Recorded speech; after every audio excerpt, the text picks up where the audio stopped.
Welcome to the stream. It's Honkai Star Rail. Today, we're gonna look at a new chapter of the main story. But first, Ouroboros. Or Ouroboros. The Voracity. Don't think we've heard of that one before. Insects are to birds, as hares are to wolves. The stars are to the black hole, as the worlds are to the voracity. World history as a mirror, from the Shienso.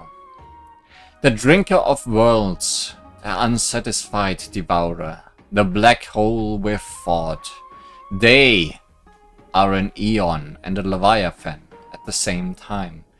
In the eyes of Ouroboros, life is a flickering fragment floating in the sea of void, destined to return to the darkness along with the stars which birthed them. This darkness is within the depths of their mouths. Hello, darkness, my old friend.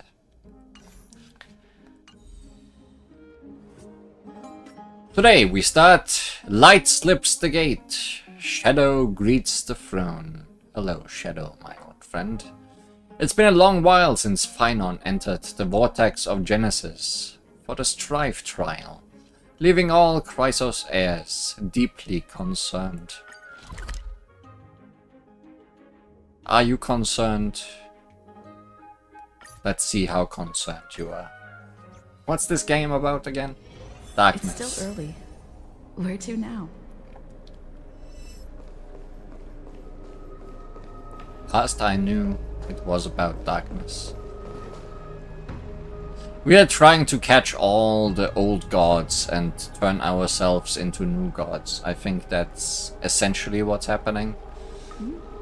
And our god Pokédex is about halfway full-ish.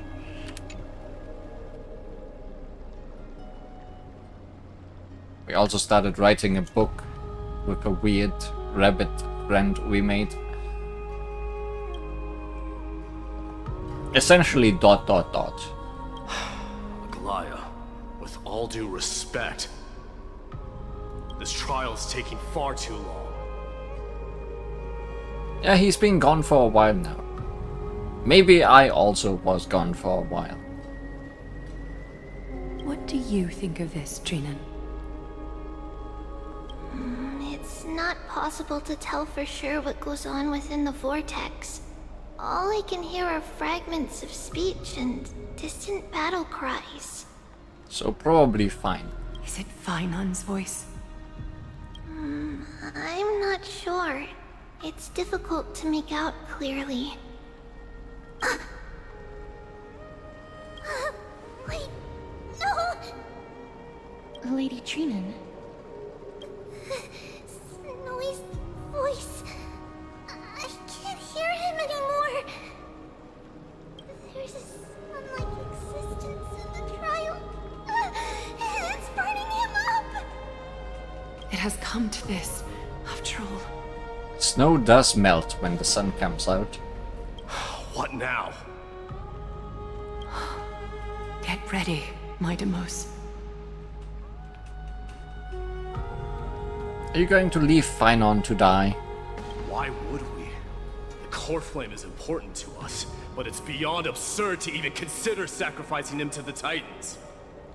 As I promised you, Aglaya, I will intervene in the trial this time to bring your deliverer out to safety. You mean deliver our deliverer? But that's as far as I will go. Of course. I know this is not the time to demand any more from you. Discerning. All right then. To be as prepared as I can, I hope that the two Outlander warriors can also join me. Anyone got their voice back?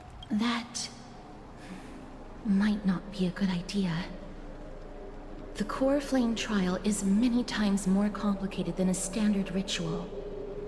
Even the slightest misjudgment, misstep, or hiccup could result in grave consequences. Our two distinguished guests are not obliged to risk their lives for the flame chase journey. Let me join you instead, Lord Mighty. It's fine, we've got this. Someone did not get their voice back. Things have taken a critical turn, especially so with Finon's life on the line. Of course, we Nameless will do what is necessary. Should we help? How should we help? Join me in the trial to look for Finon. And when we do, Glaia's golden thread will guide us back out. Assuming we survive Nikador's wrath. If something bad were to happen, Casterus, your priority is to ensure the safety of these two. I can find a way out on my own. Yes, Lord Mighty. Thank you both for your valor.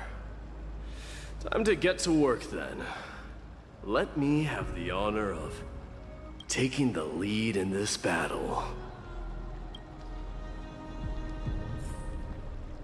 After you, fearless leader.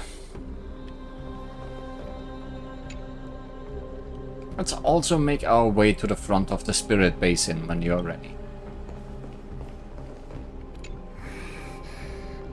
I can't get rid of all the noise. Should have blocked your ears instead of your eyes. Please, stay safe. May that warrior be safe from harm.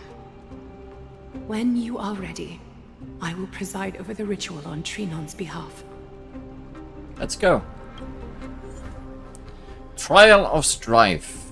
Nikador, the Giver, Master of Legions, Lance of Fury. We should let them fight for themselves. The strife will grant glory to the rightful one.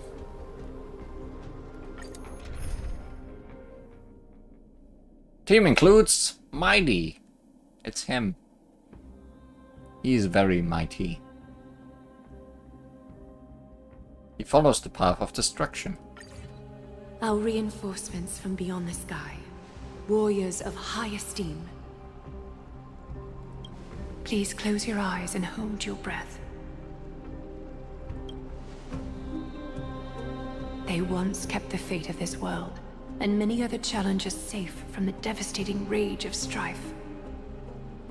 They now seek to venture deep into the trial of divinity and prove their will to destroy our enemies, as foretold by the prophecy. When the hammer of strife strikes the anvil of the warrior, the heat and impact will leave behind scars, and between them, a demigod shall rise. Very well. Come forth then. Souls foreign to this realm, and warriors in the making. Follow me into the mist and flames, and come face to face with the greatest fear in the depths of a warrior's heart. And with thy strength, banish the darkness, and usher in sunlight. Let all lost souls find courage on a long journey back home. It sounded like sunlight was the problem, right?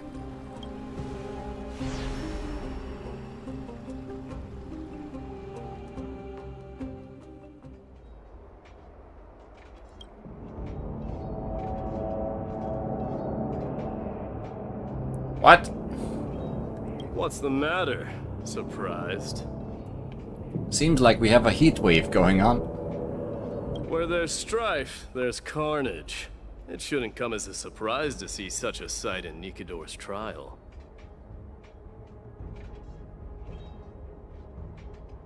Why is it just you? Where's Dan Hang? I don't see him around here.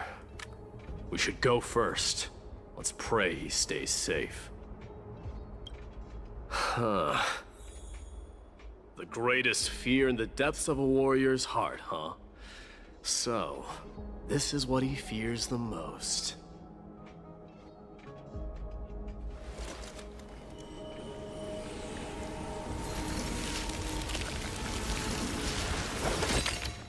Destruction. He can do it. He also punch. More of an uppercut, I guess. There's no place for you in Emphorius. disaster for Akama. There's no place for you in Emphorius. So much for the king of those outlanders. Akama. You won't get away, Kremno and vermin! Be on alert. The smell of rust is thick in the air. Feels like people are not welcoming to us. Tell me your name, brute. Your demise shall be a tale I boast about at the feast table. My name is Perdiccas, and I am here to avenge my people. Kremnoans and Akamans are at war? Perdiccas? Even the tragic cries of beasts at the slaughterhouse sound better than your name. But excuse me, Mr. Frenzied Ockerman soldier. You don't even have a name. Say whatever you like, despicable Akkaman. Better to die in battle than return even in glory. May the Kremnoan spirit always watch over me. Foolish brute. I see you're eager to die. Very well then. I shall grant you just that. Let's watch. I don't think I clicked watch. You are... Oh. So the Alpha Brute has found his way here.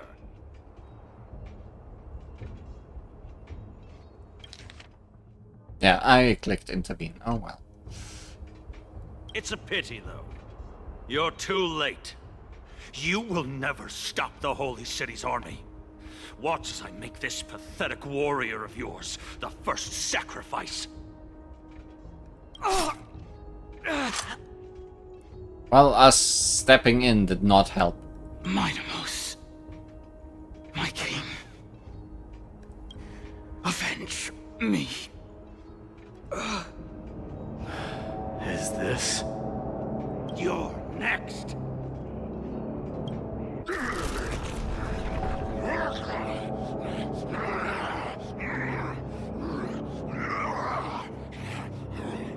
Images that cannot be shown on TV are currently happening.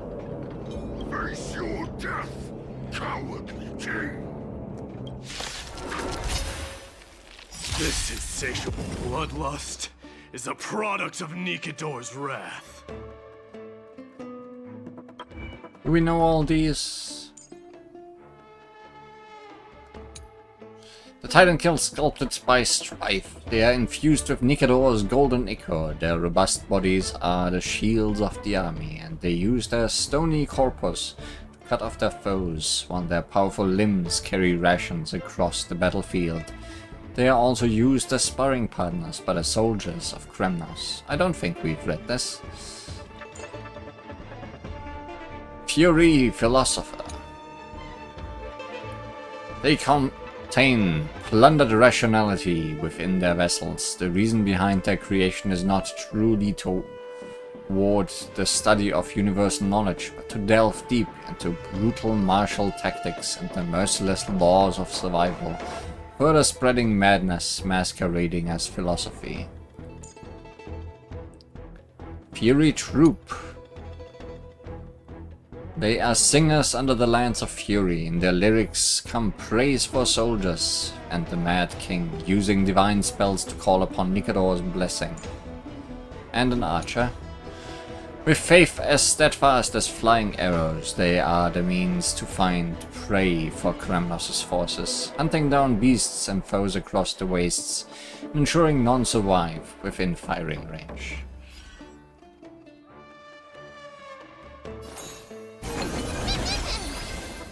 Curiosity. There's a date. Endless riddle. Nothing but a boy.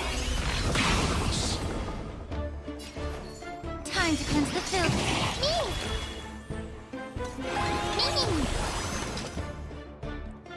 What do you do, Mighty Moss?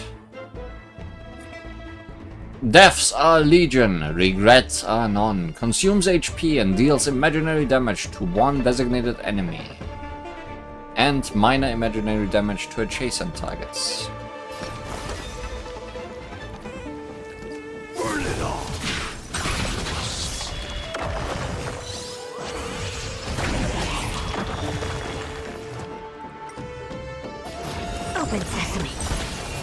here now. Absurd. I know this, Akumen. Strife contorted an honorable warrior into this perverse and twisted being. And that horrible noise. I can hardly suppress my bloodlust when it sounds. This battle cry must have gone to Finon. That's why he lost himself. What a useless fool.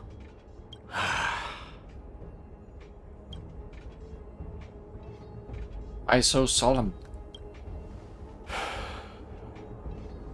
It's nothing. Let's go. That voice is Cartonis? Not you too, Cartonis.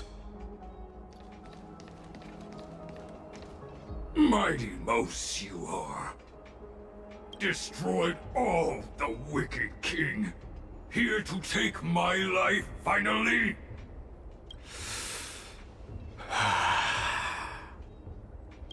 I won't ask how this happened, nor will I hurt you like you said. I just need you to tell me where Finon is. All of this you know very well. Leave our city, cursed son of Gorgo! I have no intention of hurting you, Cartonis. Humiliate me you shall not! Leave! Get out of Okima! Get out! Symbol of your sovereignty, take it! Signet of Kremnos, bask in blood-soaked glory, your kind alone! This is... Mother's signet? It's a ring. It's here again. I knew it. Ha!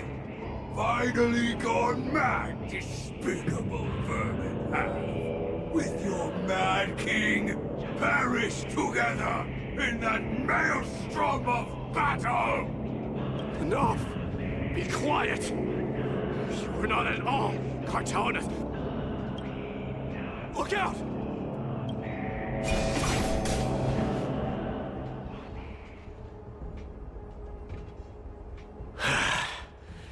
Nice move.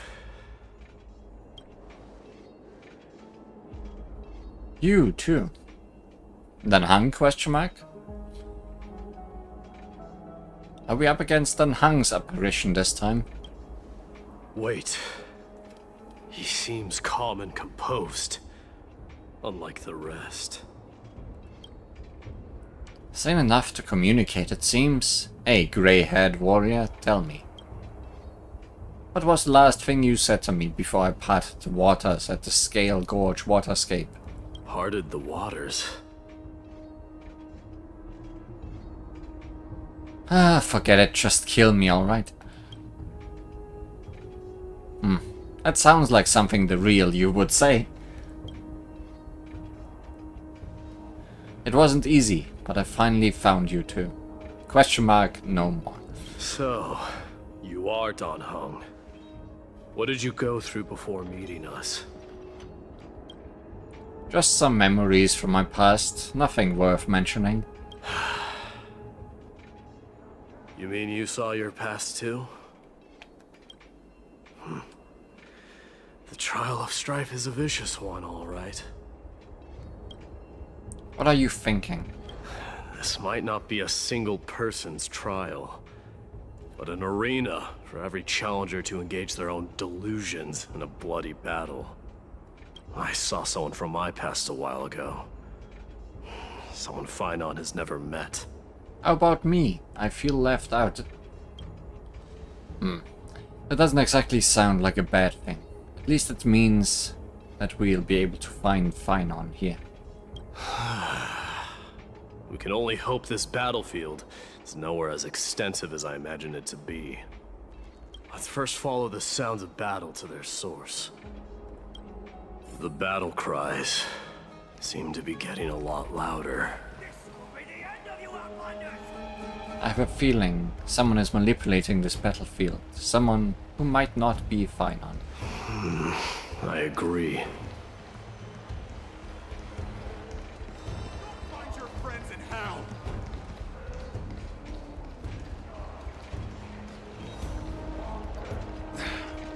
cursed brutes.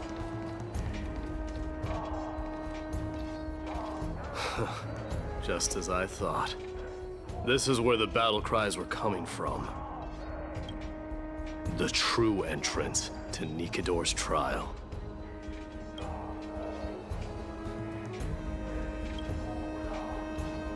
What's wrong with you two? I met that warrior before. It's Gneos, an incarnation of Nikador.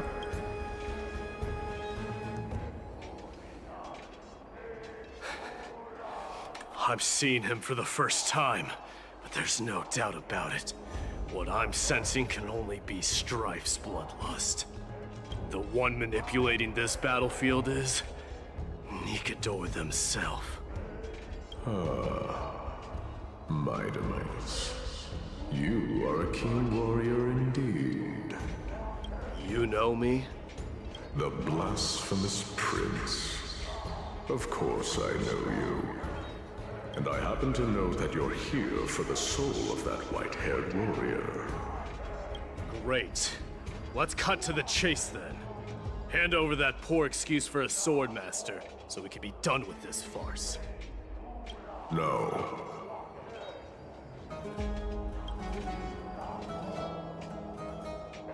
I guess that would have been too easy. I applaud your courage and strength for coming this far. But you have chosen to besmirch the dignity of one who has fallen. And I cannot turn a blind eye to that.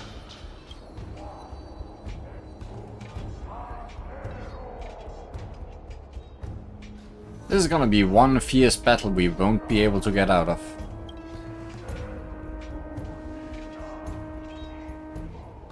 Honor has fallen. Einon failed the trial. He faced the greatest fear in the depths of his heart, and fought with exceptional valor, though he eventually succumbed to the brutal onslaughts. I have since brought him to the rear battleground, and granted him glory worthy of his courage, tenacity, and sacrifice. You wish to take him away? Sure. Pick up a spear and prove that your resolve can rival his. Of course. Cowards who hope to avoid bloodshed are better off disappearing from my sight this instant. Your opinions are of no interest to me, Mad King. If it's a fight you're looking for, then you will get one, Titan. I will put you to rest once more with my curse of immortality. Commendable. Your noble mother displayed the same spirit with a spear in her hands. Don't you dare speak of her. Why not? She challenged the former Kremnos king to a duel, even knowing that it was a deadly trap, all to protect your dignity. Are you suggesting her efforts were for naught? Feeling like his provocations are working. Her death was caused by you, the incarnation of strife. How dare you talk about her past? Enough of this nonsense. You should be wielding your weapon as the god of strife. Battle me and put a swift end to this!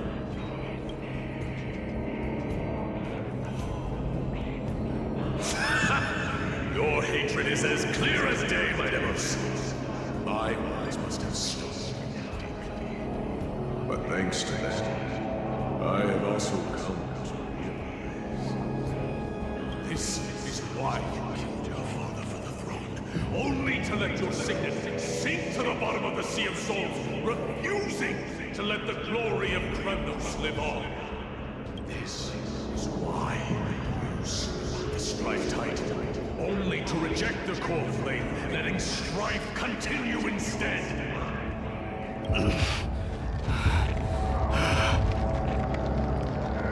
Oh, child demanded by fate, show me what you are capable of. Show me if you have the power to put out the flames of your very own destiny.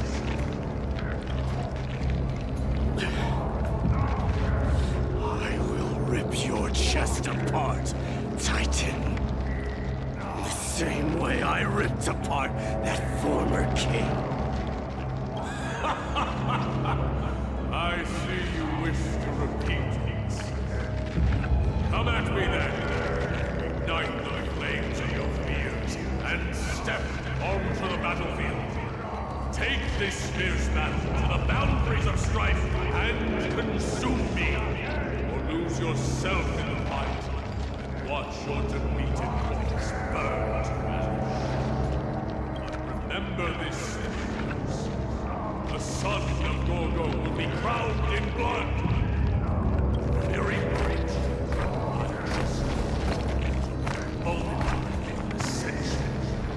To you, the successor of Grandos.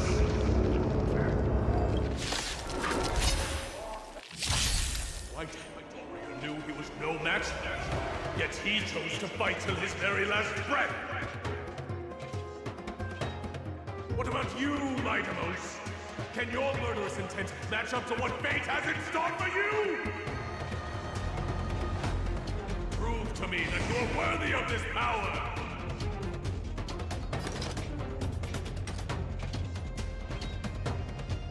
Ooh, thanks. Mournful cries. Miserable wails. Kings of Kremnos! This is the power you desired?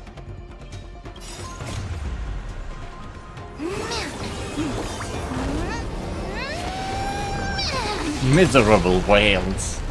No whales here. Time to cleanse the filth. Wouldn't you agree?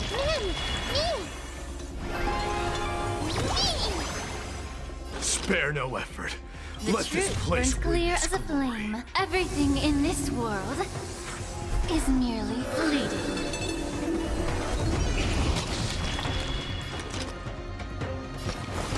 Burn it all!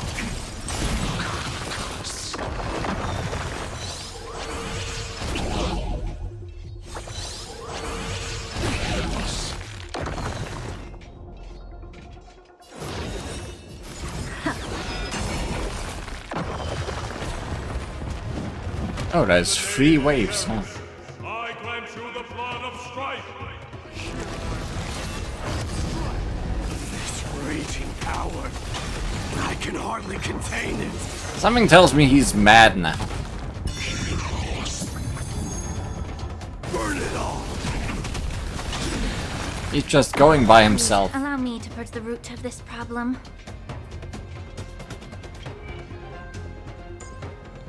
He's on fire. Blood of Strife. Damage dealt increases by 100%. Friends together. Crit damage increases by 46%. Bloody Charm. Crit rate increases by 48%. Charge ratio from enemy targets damage increases by 100%. And incoming healing increases by 29.99%. Earth and Water. During the Vendetta state, Mighty will not exit the Vendetta state when receiving a killing blow. Vendetta. Max HP increased by a lot. Defense remains at 0. Okay.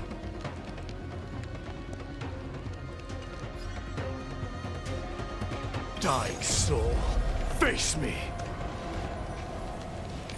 Throne of Bones. Restores HP and accumulates talent charge.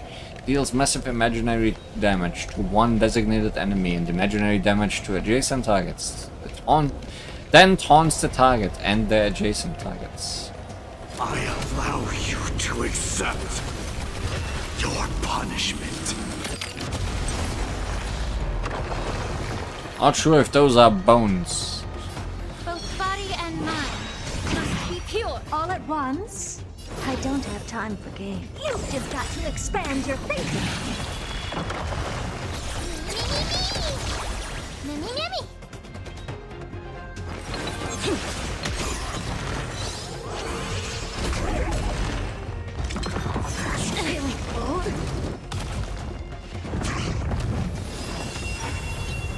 Forever doomed! How about we dissipate that foul stench quickly? Ultimates for the next round. Fury upon you! Okay.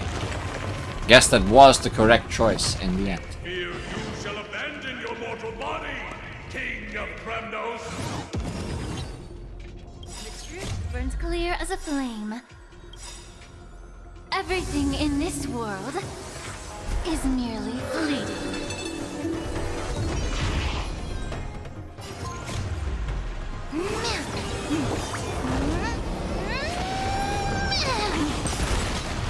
Curiosity is a dangerous thing, you know.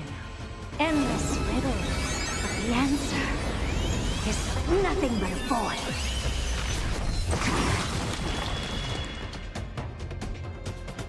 Here I come! Ready or not.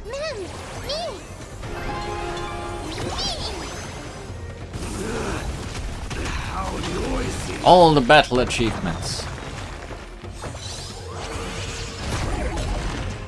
Forever doomed.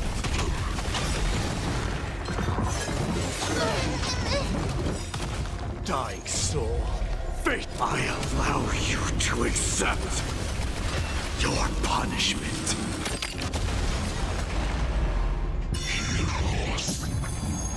I don't think summoning more friends at this point will save you, big guy. Wouldn't you agree? What's wrong? Never seen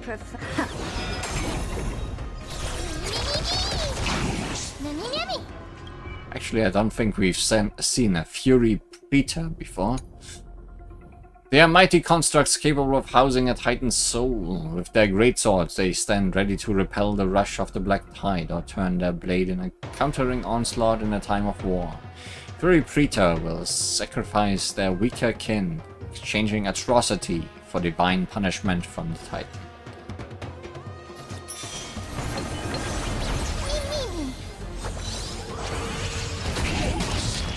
Burn it all.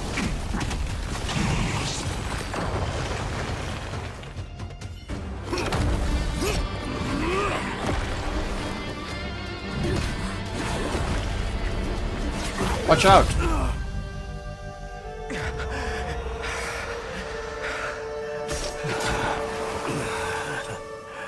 Found you.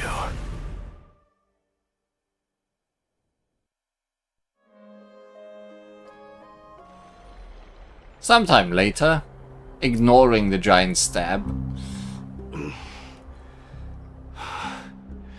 I did my best. at getting stabbed. The Core Flame trial is indeed no place for the weak. Let's just hope that Phynon gets through this. There's no need to worry. His soul is in a stable condition.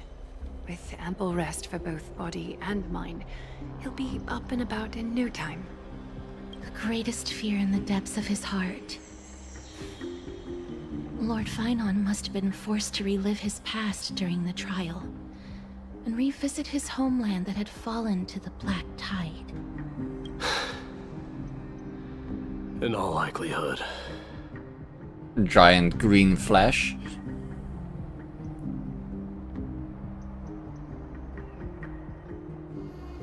Is the Black Tide really that scary? Since coming to Amphorius, we have heard many talking about this Black Tide. Could you tell us more about it? It is one of the culprits that drives the people of Amphorius to madness. It was during the Era Bellica that this unspeakable thing first appeared, like a plague, alongside the three Titans of Calamity. Death, strife, and trickery. Nobody knows where it came from or how it came to be. What we do know, however, is that it is steadily encroaching upon what little remains of this tranquil land, much like a rising sea closing in on an island from all sides. It is for this very reason that it became known as the Black Tide. Those who succumb to it lose their reason and humanity, becoming vicious, mindless monsters. Mortals are not the only ones susceptible to its influence. Even gods and titans cannot escape from it. According to Naius, Nikador, though one of the embodiments of Calamity, also bears the responsibility of fending off the Black Tide. Perhaps that is also why Lord Phynon threw himself into the trial of strife, so readily. But now, we must look for alternative means of igniting the flames of strife. So, Aglaya, what should we do now? You know very well the decision doesn't lie with me. As the successor to Krymnos, Mighty, you know better than anyone that if it was simply about emerging triumphant on the battlefield of strife, you and your people could manage it with ease. But ultimately, the heavy burden of divinity can only be borne by one. It is foolhardiness and indecision, not the unclaimed seed of divinity, that pushes this world into the deathly fog.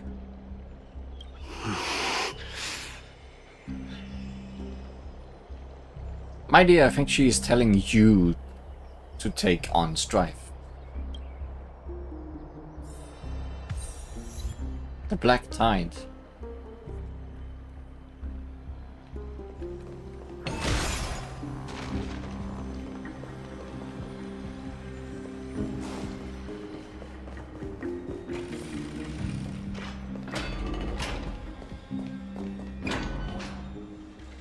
An unspeakable thing of unknown origin. What comes to your mind when we put these words together? A Leviathan? A cosmic mega-octopus? A Stellaron? That's right. If you think about the various characteristics of Amphorius, an isolated world of eternal night being eroded by an unknown power, we cannot discount this possibility. This has been bothering me for a while now. Everything we have seen thus far suggests that Amphorius wasn't always isolated from the rest of the universe. Be it the birth of the Titans or the encroaching Black Tide, none of these can be explained as a natural progression of a civilization. There must be other reasons for its current state of isolation. It's just, if the cancer of all worlds, Stellaron, is truly the culprit, then we should have observed certain phenomena, explicit or otherwise, by now. But that isn't the case. The Antimatter Legion? That's what I was thinking too. From past experience, the destruction has always been involved in some way when it comes to a world corrupted by a Stellaron. There are several other unanswered questions too. My gut feeling is that things here are not as simple as they seem. Furthermore, what happened in Penacony also proved that the appearance of a world may not necessarily be due to the influence of just one path.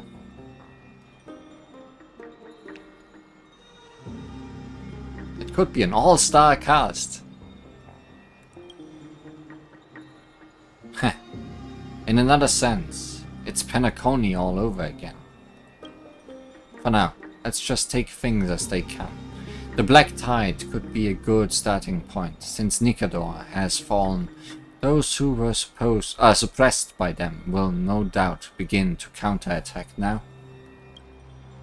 It seems our trailblazing expedition is growing in significance. Meanwhile, Mighty, on the other side of Memorial Palace. Don't worry, Dee. This isn't the first time he's been like this. A long time ago. I'm not worrying about him. Oh, alright. You're a little quiet, though. Mighty, your tsundere is showing. I'm sorry. That was rude of me. What I meant was, I know that man can pull through for sure. It's alright. Being straightforward suits you better. Actually, there's something we're curious about. What did you see in Nikador's trial? Something that terrifies me. Isn't that ironic? There shouldn't even be a word for fear in the Kremnoan language. Do you think you stand a chance against that thing that terrifies you. Is this also part of your grand scheme? What do you mean? Aglaia knew that Phynon might fall. And she expected me to take his place. That was the plan all along, wasn't it? I see you caught on. Yes. Looks like you know everything. I have no intention of condemning you for it. The Flame Chase journey is not a game, and I have long understood this. With the downfall of Strife, and the ever-growing threat that the Black Tide poses, if Circes and Ornyx are also impacted, ramifications will be dire. They are the only two Titans who are still lucid and willing to coexist with humanity. Regrettably, I do not hold the key to completing the trial. If I wish to conquer that fear, I need the assistance of my fellow Kremnoans. Give me some time to speak with my people. It won't take long, I promise. I see. There is strength in numbers, but you must know that the trial to become a demigod is ultimately meant for only one individual. Your people. They have been eagerly awaiting a new king all this time, haven't they? If you take on the divine role, they will have no reservations about following your lead. After all, you're the hero of Castrum Kremnos. I once was. But Lady Trebios, therein lies my deepest fear. We'll talk again later. I'll be back. Dee? Regardless of what happens, we will always be there for you. Thank you. The person I'm looking for is probably in the hot bath. I should go take a look. The billowing steam always brings back memories of the furnaces in our homeland. Regardless of what happens, Thank you. Let's go to the hot bath. Who likes a cold bath anyways?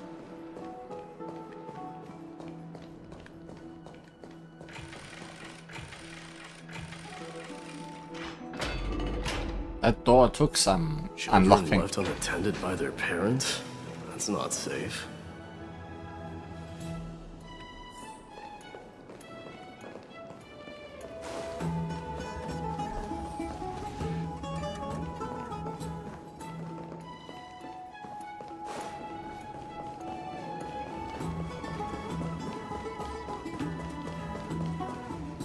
You shouldn't run around in here, kids.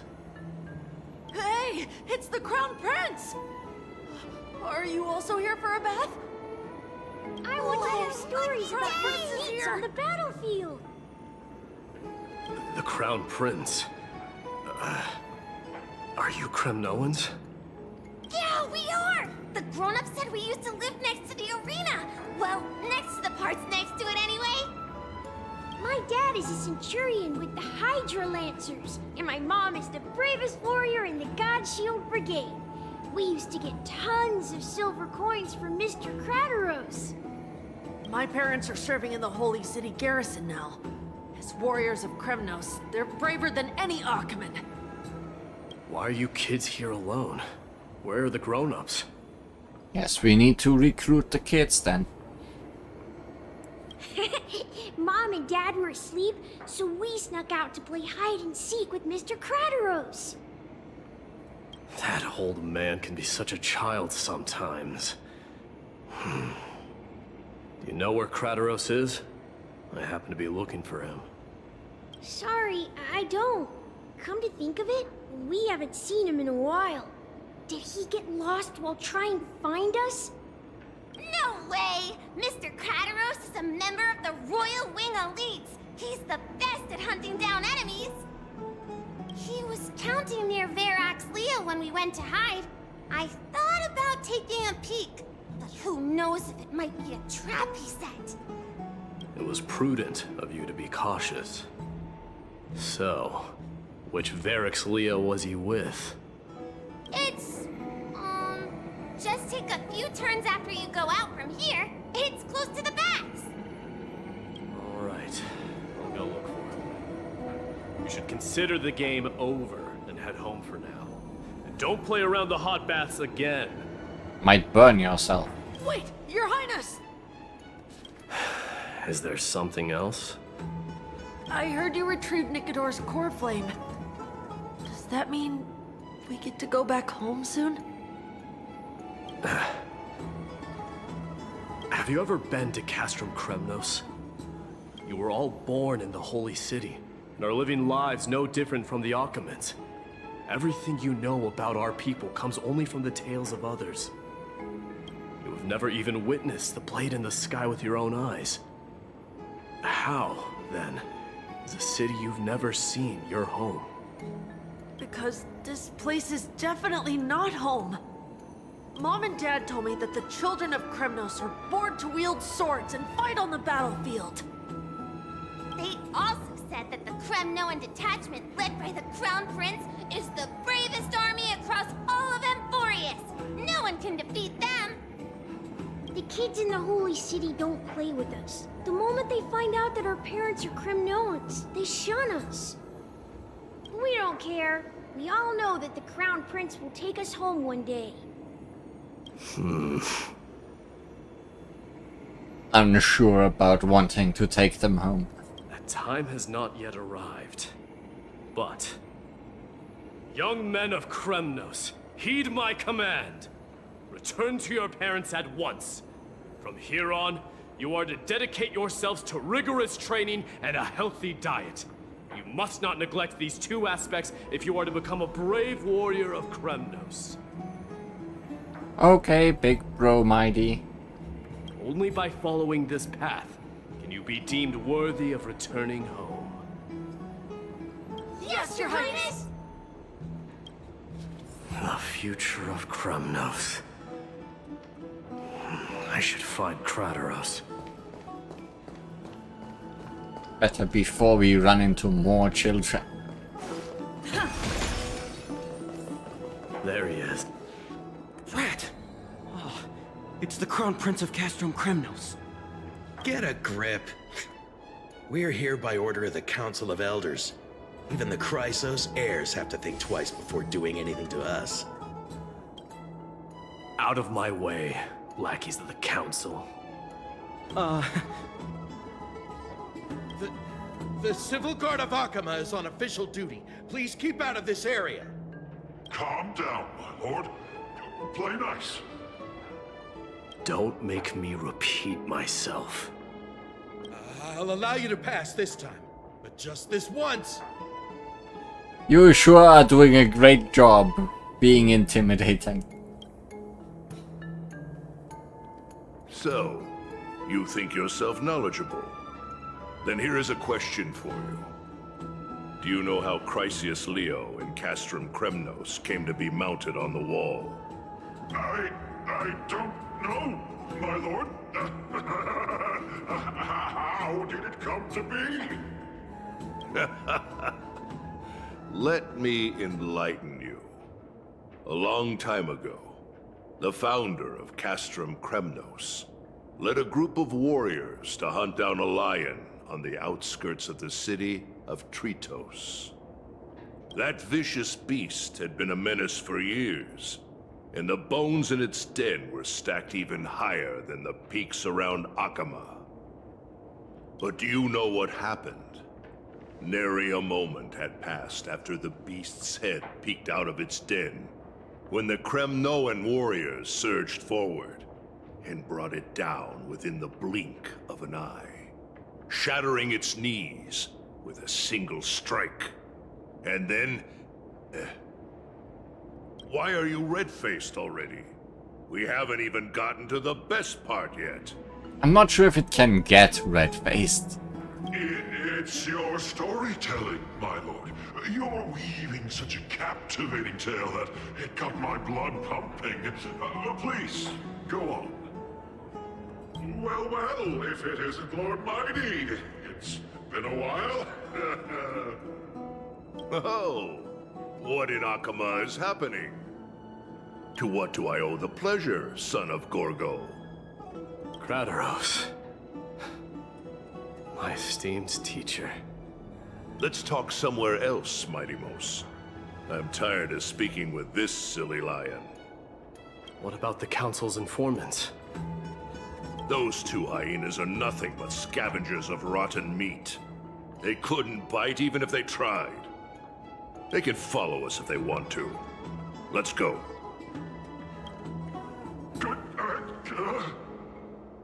Wait, so how in the world did Chrysius Leo get mounted on the wall?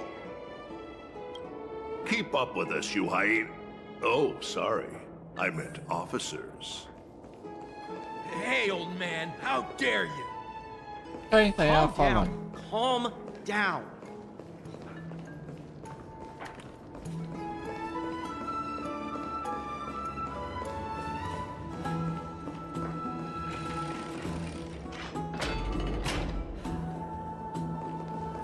Don't fall behind now. Unless you want to upset our friends here. Don't you dare try any tricks with us.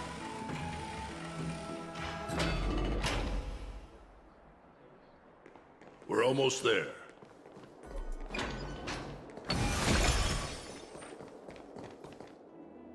Why have you stopped? This is a nice spot for a private chat. Shall we, sir? Let's do it. Kill them. What are you up to? Someone help me! And they're dead. Some privacy at last. So, tell me, why have you come to seek this old man's counsel? I came to discuss the future of the Kremnoans. Interesting. I heard the core flame of the Lance of Fury has been restored, though not by your hand. And you're even considering giving up Nikador's divine power. Is this true? Those rumors are not entirely groundless. In other words, you did entertain the thought of giving up the throne of Kremnos and forsaking your people. The divine power is not equivalent to the throne. The path of strife is also not our people's only way. Enough with the word games. You, of all people, should understand the plight of the Kremnoans. Think about all the warriors of the Kremnoan detachment who left their homeland with you.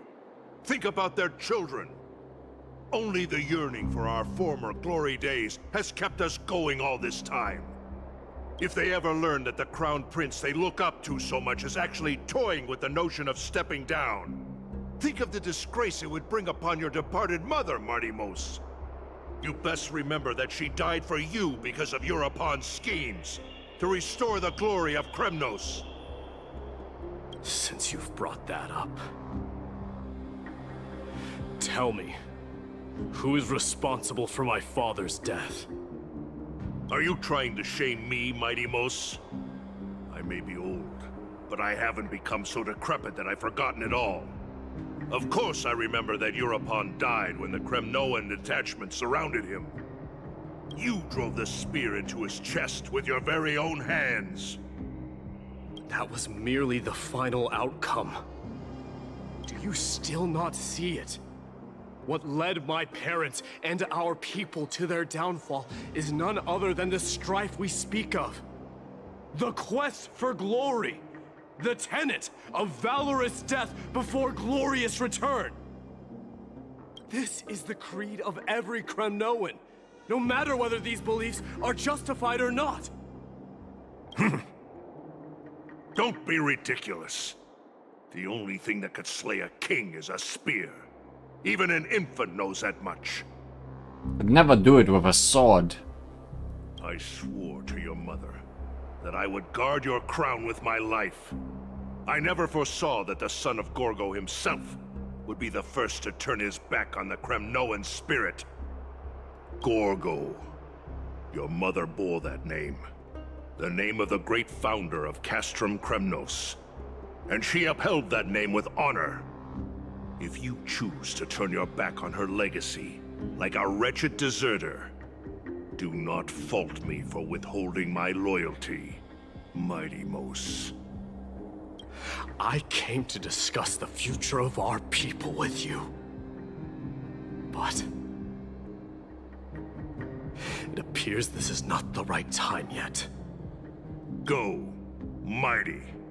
Ha! That's what those Chrysos heirs call you, isn't it? Go down the path you have deemed correct. Deep down, you have always been one to do as you please. And I am well aware that no one can deter you once you've made up your mind. But don't you ever dream of renouncing the traditions of Kremnos.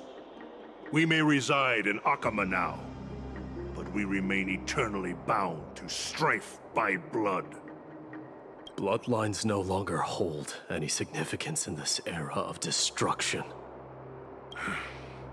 My young lord, always bear this in mind.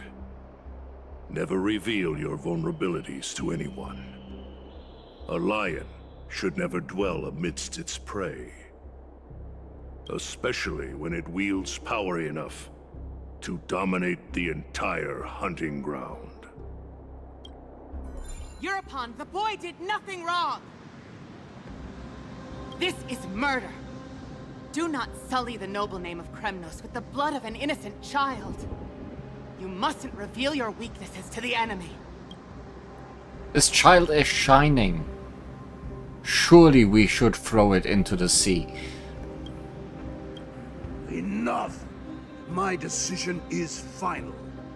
We must use this child's life to preserve the soul of the great Nikador. We must save Castrum Kremnos. Don't be absurd! Those tiny hands lack the strength to even lift a spear. Do you truly believe him a threat to Castrum Kremnos? You'll be ending the bloodline of Kremnos if you do this. Our millennia-old glory will become nothing more than a joke. Have you forgotten that we Kremnoans place no value in bloodlines? It is through pure bloodshed and slaughter that the kings of Kremnos have ascended to the throne. As for our millennia-old glory, it has always been a joke in my eyes. Glorify it all you want, but it will not alter the nature of slaughter. Those who revel in it are but murderers. They are no more noble than the most monstrous beasts in Amphorius. Ah, enough with your words! Among all the kings of Kremnos, which one did not inherit the crown only after plucking it from the lifeless body of his father? But listen to yourself now. Do you truly believe you can cleanse the blood from your hands through mere words alone? Nay, quite the contrary. I will end this cycle of bloodshed. Starting with this child. With these blood-stained hands, I will end it all. Your failure is inevitable, Eurupon. You are just a coward who can only raise his blade against his own child! A beast that murders his own kin. Royal Wing elites and Emperors of Kremnos! You cannot sit idly by and watch this atrocity unfold. If you consider yourselves the honorable sons and daughters of Gorgo, then take up your spears and join me in putting an end to this bloody charade! Does anyone else have any objections? If so, come forward with your spear and prove your mettle. Understood. 5, 4, 3. No one dare stand by my side. Cowards! Has that crown stripped you of your courage? 2.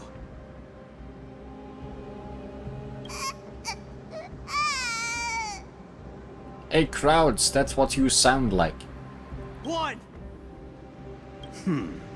It appears there are no objections. Then, in accordance with the Kremnoan Council's principle of tacit consent, the decision is final. With all present as witnesses, this child shall descend into the Sea of Souls, where he will nourish the Lance of Fury and join the fallen heroes. May fate and the gods await your arrival. My son, my Deimos. Stop! If you have more to say, then speak. On account of the life we have shared together, I grant you this one final chance.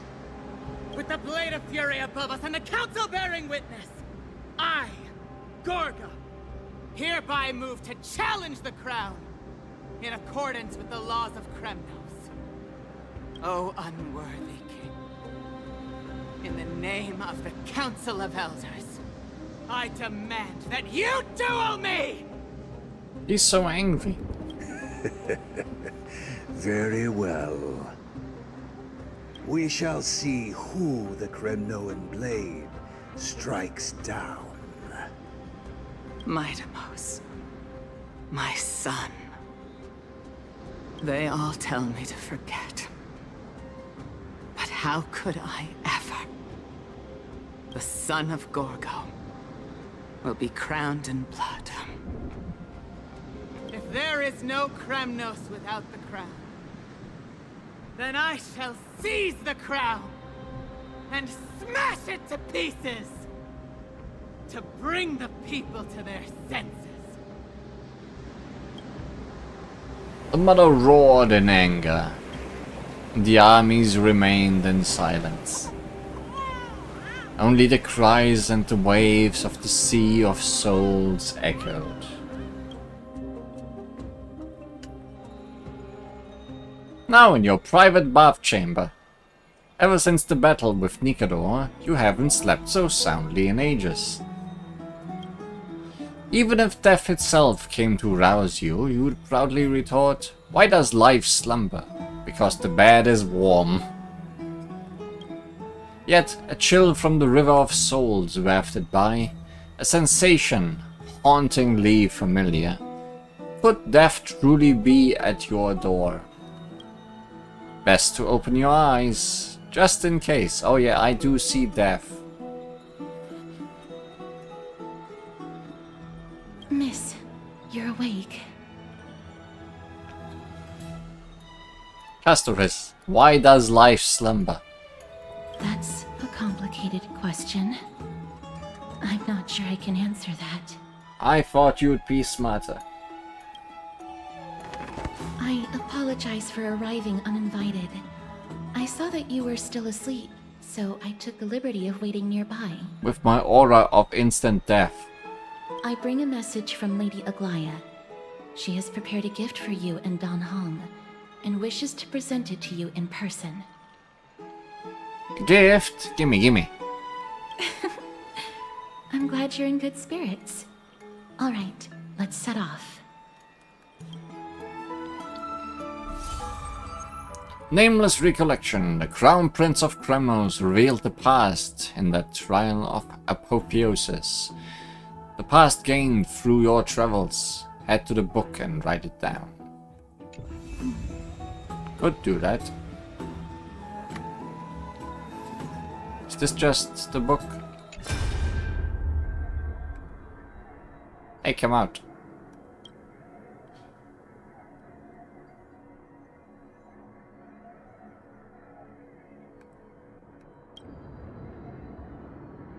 When the tide of memory subsides, you discover a few shattered crystal shards laying motionlessly in your hand, clear and bright.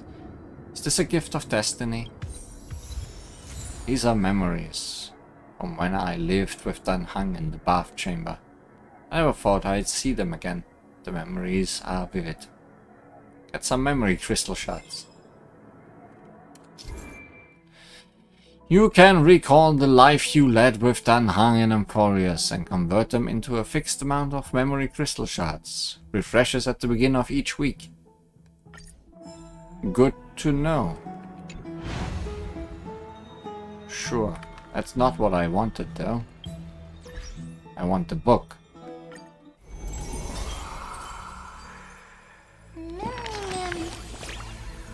Oh, new stories. Lee, why are you off reading them by yourself? I want in too. Just sneaking a peek for now.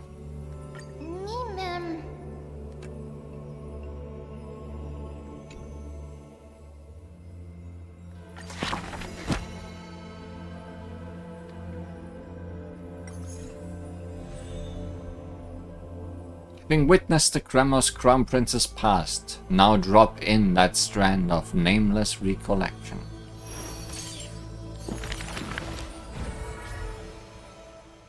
Whose visage comes into view? Those flame-chasing people, those forgotten stories, as I have written, sitting on his throne of bone.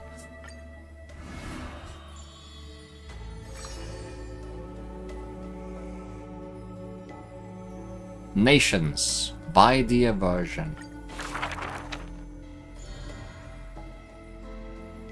Since which day did he become known as mighty? His strength rivals all lands, but the man pays it no heed. For only the authority of a king can end another king, and only strife can end strife. The torrent of conquest crosses the barrens, yet with homeland's blood it is destined to be stained. None dare to shake his hand in greeting, because he never washes them. For his hands burn as the blazing sun, soaked in the might of the flames. What a mighty feat it is! In the aftermath of defeat, the man digs graves for the deceased soldiers, burying thousands with his own hands.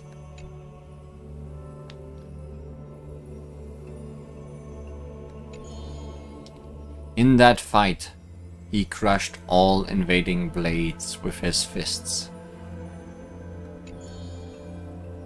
A body immortal may never fall, but tears of pain in his heart still flow. His years of drifting made him detest water's waves. They say that is the reason he is so unwilling to weep. But in Idonia's blizzards he once did cry, a tear shed among the storm and frost that bloomed into a lily stained with blood. Like his undying body, the flower never wilts. In time the entire world will turn to ash. This haughty man shall be the one to leave behind the world's final duty, though none are willing to believe.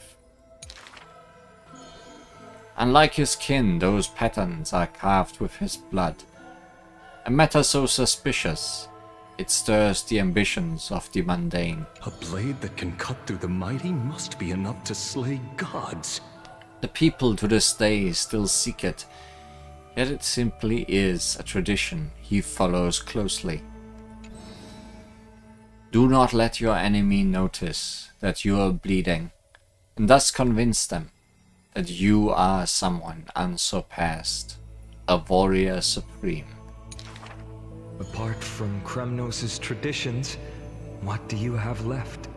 The stories of the past forged his body, the white-haired friend once asked.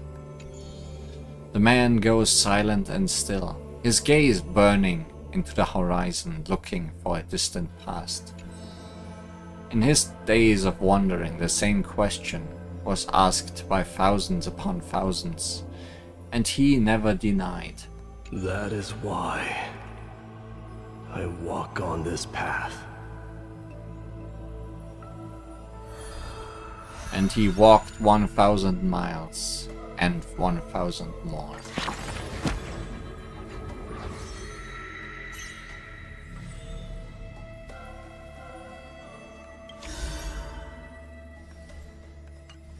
We are being lit.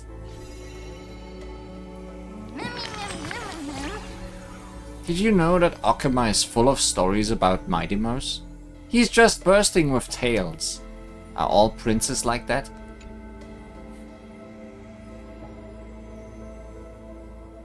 I'm really curious about the curse of immortality.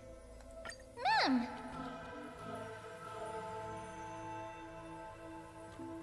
That was a very long mem. If his arm accidentally fell off, would it become an immortal arm? That sounds terrifying. Ma'am! Me, ma'am.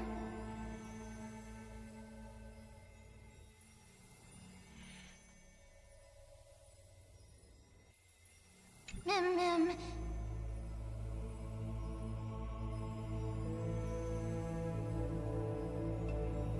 Ma'am. Me, ma'am.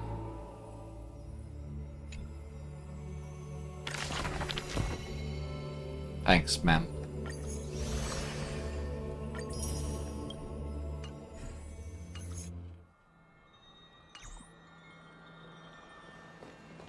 Sorry, Castoris, I had to read.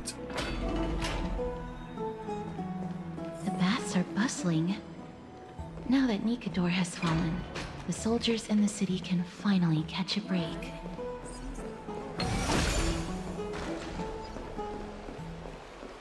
I don't know how long I'll be able to live like this.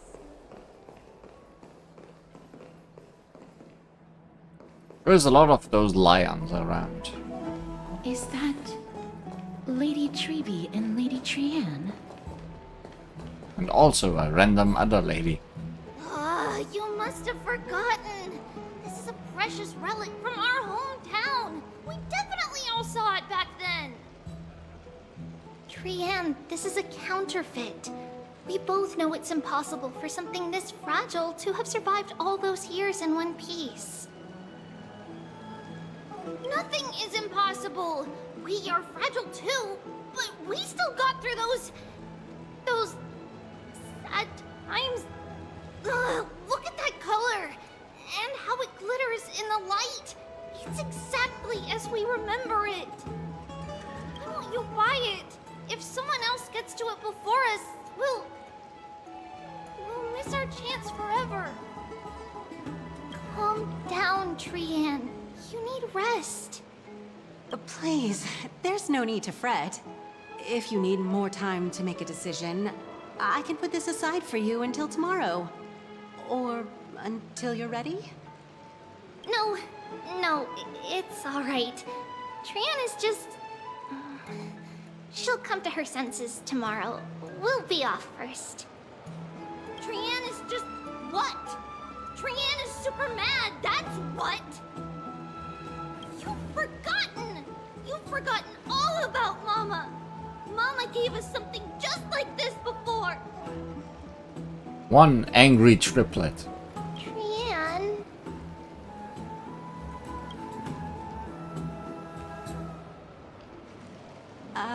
See you tomorrow?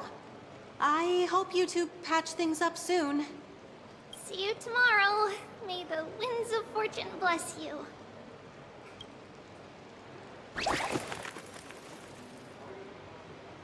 Doesn't sound like a lot of fortune around here.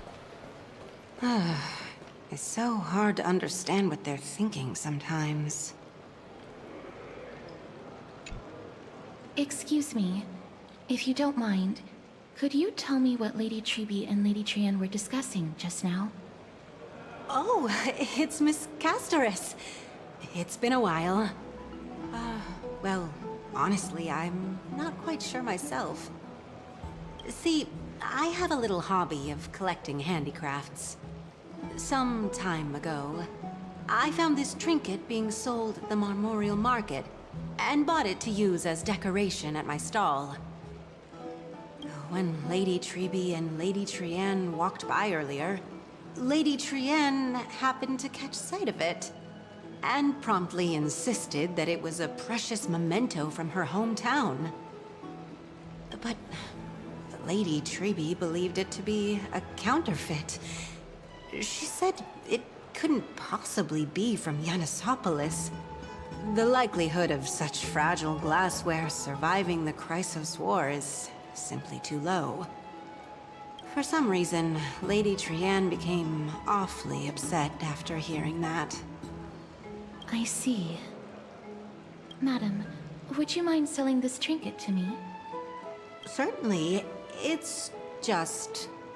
if it truly is a relic from Yanisopolis, it could be worth a small fortune.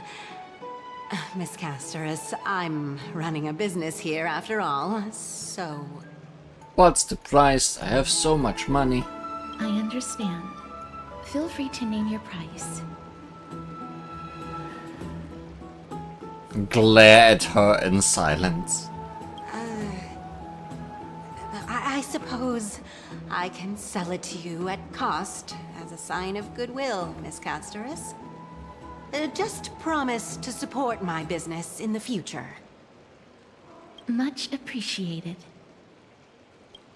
We're lucky that she has a good heart.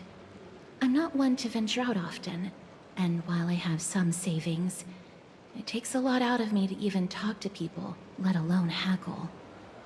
Had it been another merchant, I would have been set back plenty. The authenticity of the piece isn't important. What matters is that it holds special meaning for Lady Trienne and reminds her of her hometown. It doesn't look that fragile to me.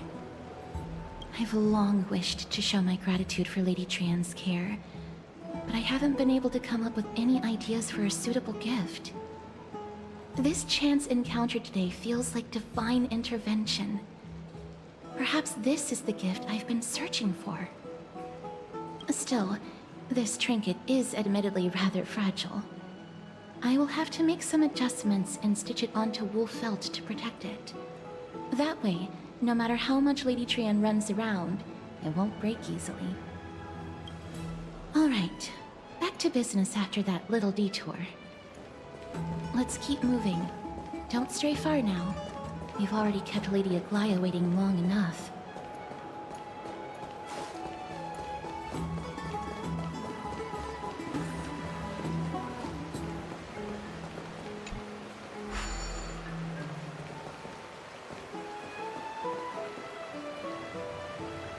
Not walk under the elevator.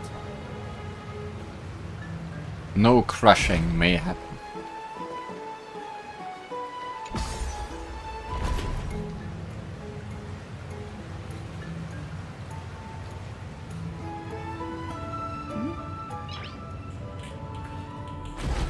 Nice. It seems your friend arrived before us. He keeps doing that. You're finally here, Lee. Welcome, Cass. And you as well, trailblazer from beyond the sky. You're up so early then, huh? You would have been too if you hadn't stayed up so late, but what matters is that you got a good rest. For all that has happened, it was never our intention to drag you two into the battle against Nikador and jeopardize your safety. To express our gratitude for your kind trailblazing endeavors, we would like to present you with the highest honor of Akima. This is the Dew of Divine Blood, brewed from crops nourished by the blood of the Titans. It is said that only 12 bottles existed. The last 3 bottles are now being kept in the treasure vault of Akima. How hammered will that make me? Back in the days of prosperity, cities fortunate enough to acquire it regarded it as one of the greatest treasures ever. Unsealing it during a ceremony held in honor of 2 cities' diplomatic ties was the highest form of respect one could show the other. And now, in keeping with tradition, Akima dedicates this drink to our esteemed guests from beyond the sky in appreciation of what you have done for us.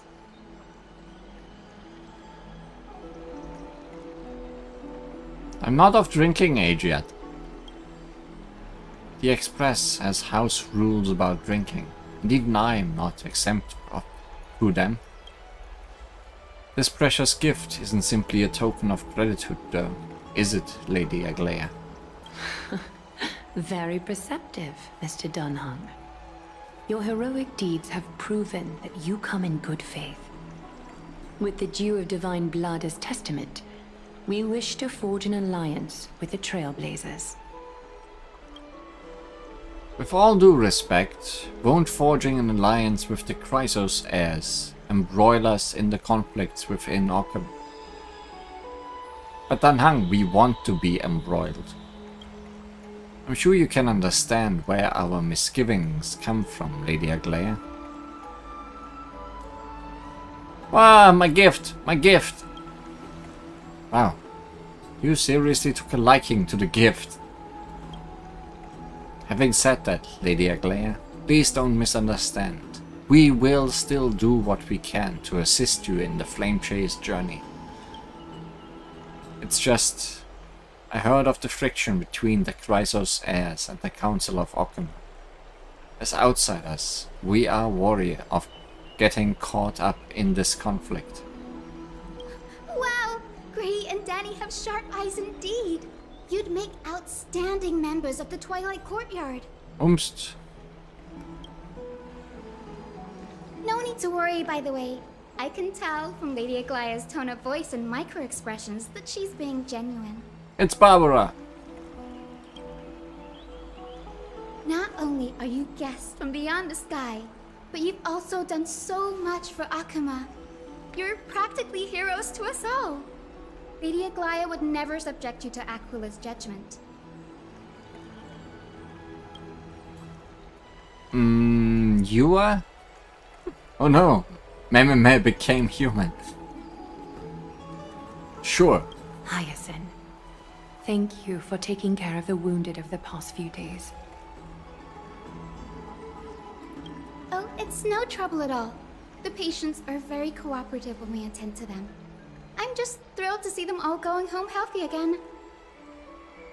Like, she does look a lot like Genshin's Barbara. And apparently she might also be a healer. Oh, it's Cassie. Oh, I've missed you.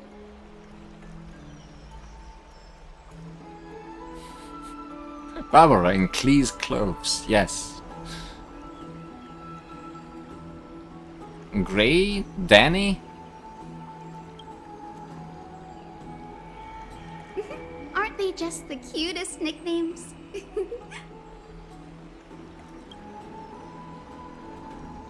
This girl, she's a natural at making friends. She reminds me of an old friend with pink hair. Who could you mean?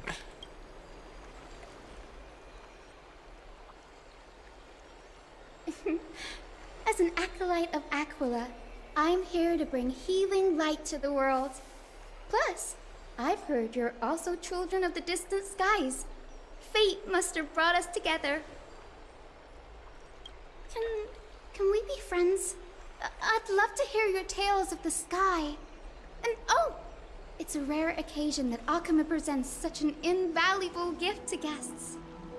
Lady Aglaya, may I have the honor of tasting it too? Of course you may. Esteemed guests of Akuma, please believe me when I say that this gift carries no hidden agendas. As for the matter of the Alliance, you need not give me an answer here and now. Does this gift also not carry any alcohol? Well, if you insist.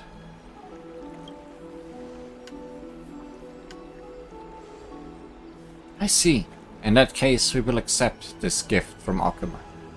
We welcome the chance to talk with you, Lady Hyacinth. Oh, yay! Then I'll get started on my questionnaire.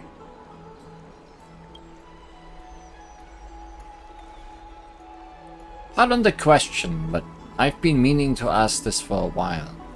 Micro-expressions, tone of voice, questionnaires. Are these all parts of the usual skill sets of Aquila's priests? Oh, she is even a priest. Allow me to do the honors. This young lady is Hyacinth, assistant lecturer of the Newsporists at the Grove of Epiphany, and head nurse at the medical institution known as the Twilight Courtyard. Many of the Chrysos heirs suffered injuries during Nikador's attack on Akama, so the Grove sent Lady Hyacinth to treat the wounded in Akama. But what I'm really good at is helping people sort out what ails their mind and spirit. If you're ever feeling troubled, come find me. A little sunbathing in the courtyard will chase all your worries away. Ah, so you are a therapist. Thank you. We'll keep that in mind. Well, it looks like everything's sorted out now. The patients have also all recovered. I think it's time for me to head back, Lady Aglaya. I would love to keep you in Akama for a few more days, but I would hate to provoke the ire of the Grove. As it happens, Akama intends to send a messenger to the Grove for updates about the research on the Black Tide. We also want to communicate our desire to discuss the retrieval of Circe's core flame at the earliest convenience. Oh, that sounds pretty serious. Lady Aglaya, you can't be asking me to... No need to fret. We won't put you on the spot. Trianne will be going there as the diplomatic messenger of Akama, and Castris will be accompanying her. I happen to have a few questions for Professor Anaxa as well, regarding the missing Titan Thanatos. Since this involves Akama's diplomatic affairs, we'll give you some privacy. Let's go out and play. If you're not keen on just sitting around, Miss Trailblazer, why not go with him? The Grove is a picturesque place, perfect for sightseeing. And playing. That's a wonderful suggestion. Come visit the Grove, Grey. I'd be delighted to show you around. Sounds good. Gaining more insight onto the customs and geography of different regions of Amphorius is also part of trailblazing. In that case, do bring this spindle along with you. All the items. This tool, called the weft, is used to spin thread and has been passed down in my family through generations. Though it doesn't see much practical use nowadays, it's become a symbol of great significance. In this respect, it is the perfect token to represent my will. If you encounter trouble at the Grove, just take this out and show it to them. While you're in the Grove, the golden thread of the weft can also render all things around you visible, regardless of whether they're corporeal or not, allowing you to see things as I would. Castris knows this too. Make good use of it. Trianne is already waiting for you at the outskirts of Akama, so I won't keep you any longer. May your journey be smooth. We do enjoy a smooth journey. A rare Amphorian fine wine, no, definitely alcoholic. It is said to be brewed from crops nourished by the divine blood of each Titan. This particular bottle originates from the Chrysalis of Gold, Monestia of Romance. Weft! A golden spindle that belongs to Gold Weaver Aglaya. A legendary treasure. Follow the golden thread, the love that contains all like the gods. Make good use of it. Trianne is already waiting. And let's not leave her waiting too long. Accept more memories.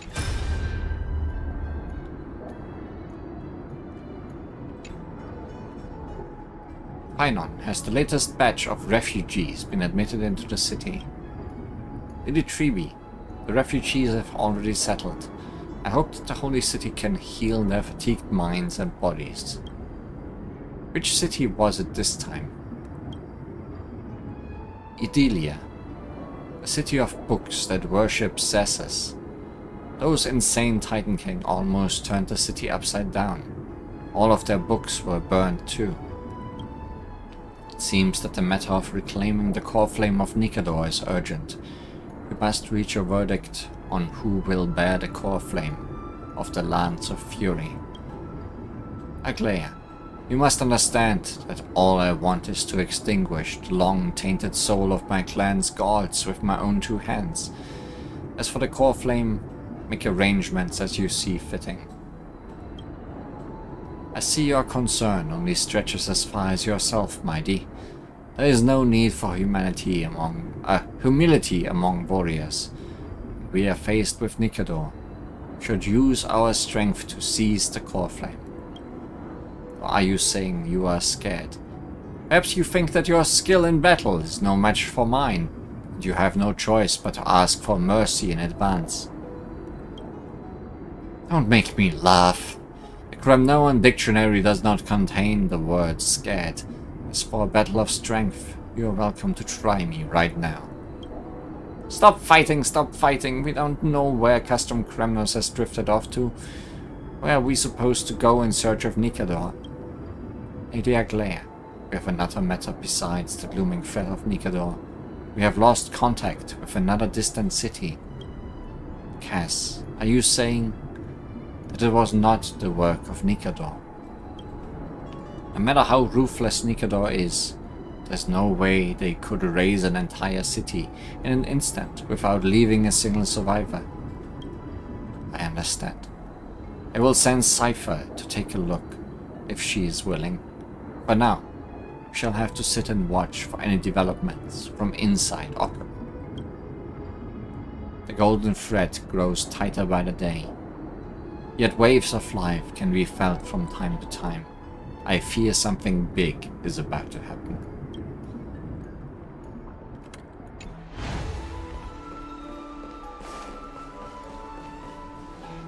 I'm glad to be in your company again, miss. Who is Professor Anaxa? When I was studying at the Grove alongside Phynon and the others, Professor Anaxa was responsible for teaching us about the Chrysos heirs and the Titans. That's also when I met Miss Hyacinth. She was Anaxa's teaching assistant then. Tell me about the Titan known as Thanatos. Thanatos controls my fate, in a sense.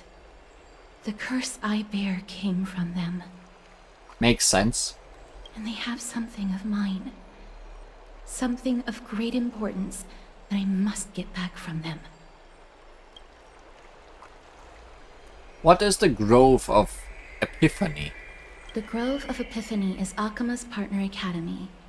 They look after the core flame of Circes and are the organization at the forefront of researching phenomena such as the Black Tide and the Titans. They also provide academic research support for the Flame Chase journey. Several Chrysos heirs are based in the Grove, including Miss Hyacinth and Professor Anaxa. Let's go. Oh, I came here with a colleague from the Twilight Courtyard. I've asked her to pack her luggage in advance, so she's already waiting for us by the city gates. Let's go meet up with her.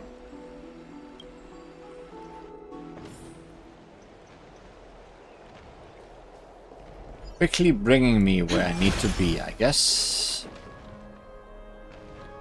Look, there she is! And Lady Trianne. But who's that they're looking at?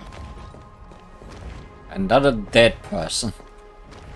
Did something happen, Clementine? Oh, that's a serious injury. Miss Hyacinth, this man was discovered by Trianne! Trianne was in a bad mood this morning, so we went to the outskirts of Akama for some fresh air. But then we found him collapsed on the roadside. And nobody else cared.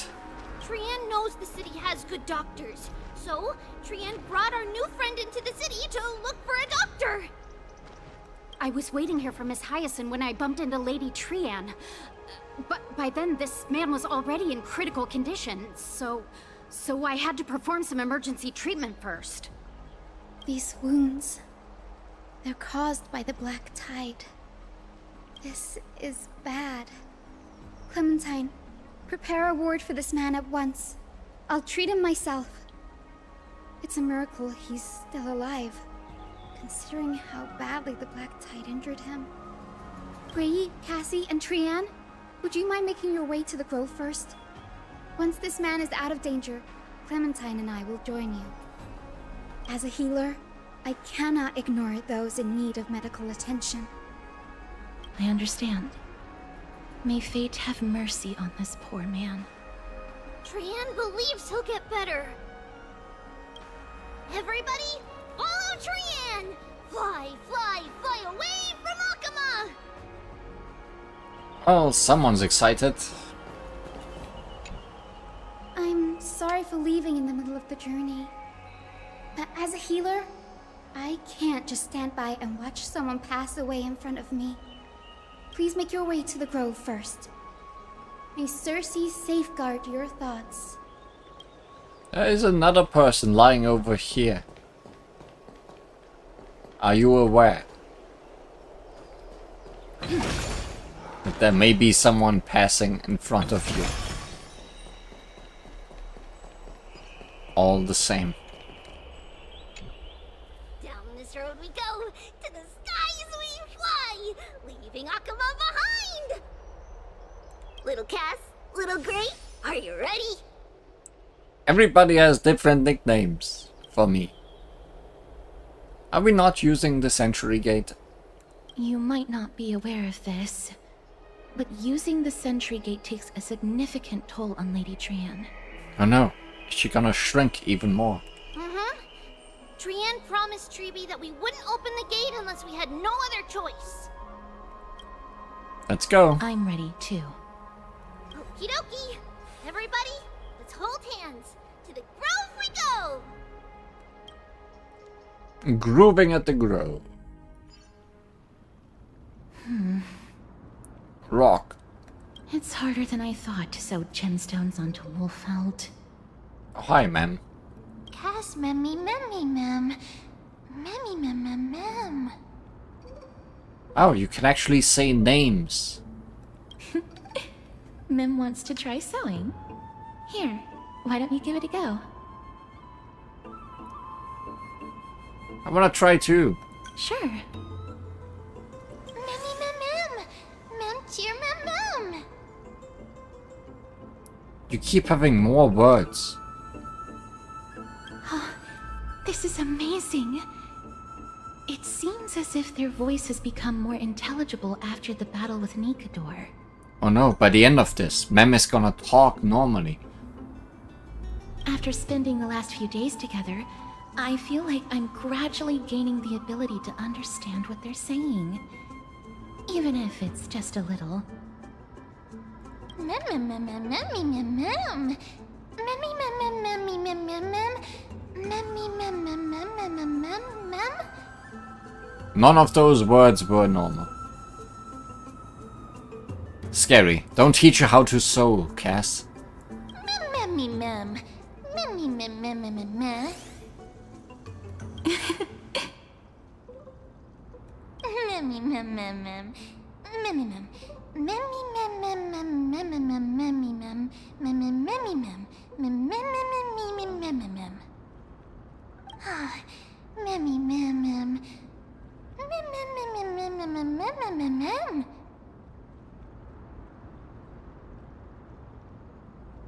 You might become fluffier.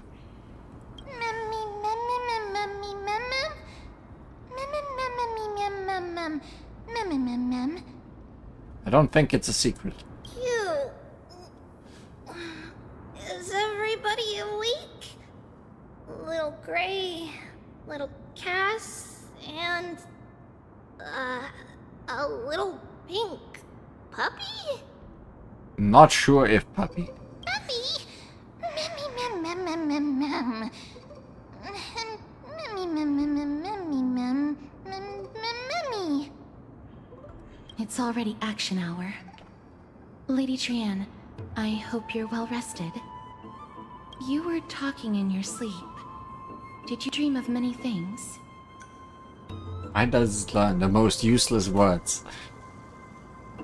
Because it is useless. Sleep talking? What did Trianne say? Something like, Mommy, doll with sword, let's fight together. We'll be brave. Ugh, it's so embarrassing. Please don't make fun of Trianne. But it's so easy. Of course not. Wasn't Lady Trianne's mother also the Holy Maiden of Yanisopolis? Uh-huh. Mama was the strongest holy maiden in all of our history. She also gave us the prophecy of deliverance. And she had red hair that looked like a cute red mushroom. But Trianne can't remember what Mama looked like anymore. Not even in the dream just now.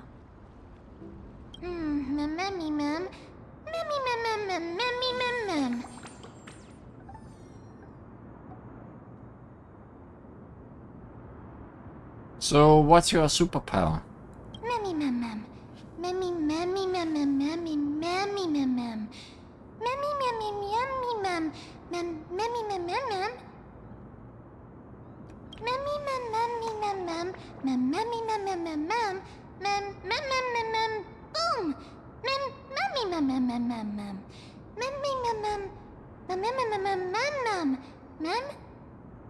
Boom! Trianne thinks that's a great idea! Can the pink puppy help Trianne out? Yay!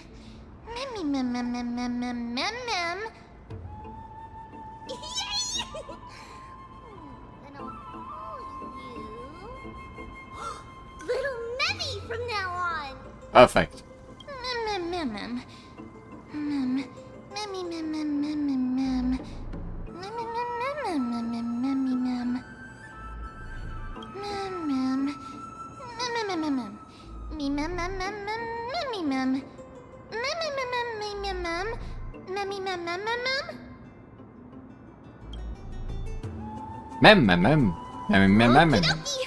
Trianne remembers that we need to help Aggie ask the big tree whether Cersei's would be willing to visit Akama.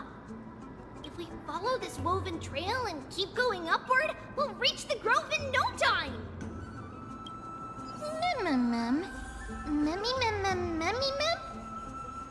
Legend has it that whenever they requested an audience with Cersei's, Nestia would always come to the meeting in a long white dress. As the warps and wefts of the dress came into contact with the ground, they turned into paths and stairs. May this romantic path bring good tidings to Akama. From the broken cocoon, faint light still emanates, like a sign left behind. Seems to remember the butterfly that once chased the light of reason, willingly forsaking eternity. Golden fragments remain, radiant in darkness. It said that Nestia's swarm of butterflies once emerged from such cocoons.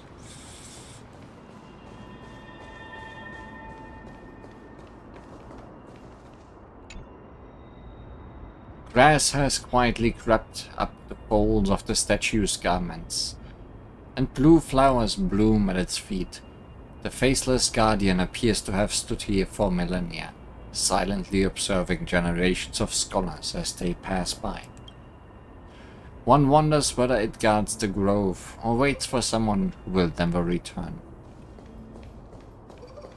Look! A huge tree! It's huge! Oh yeah, it also has a face. Looks good.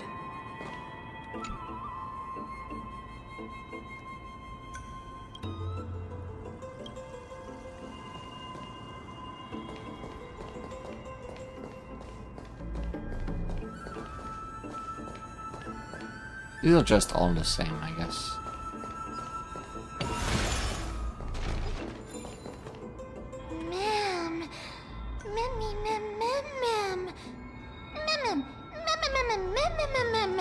Let's take a picture.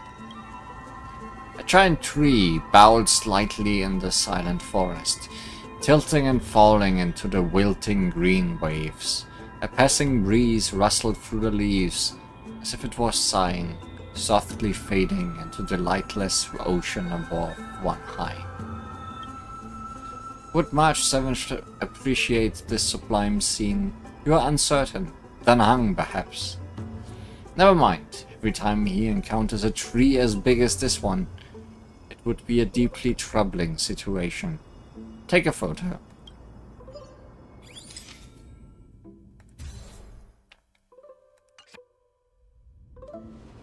I never fail to impress. This photo deserves an award. It's the Bough of Rift, the divine body of Circe's. Flora began to grow where they planted their roots, and this flatland basin upon which we stand gradually became a large, verdant forest. A long time ago, Thelesis, the first scholar, led the masses to build a garden and courtyard in the forest, naming the site the Grove of Epiphany. There, people sought mental clarity, knowledge, and enlightenment. Trian knows this. Everybody says that was how this big academy came to be.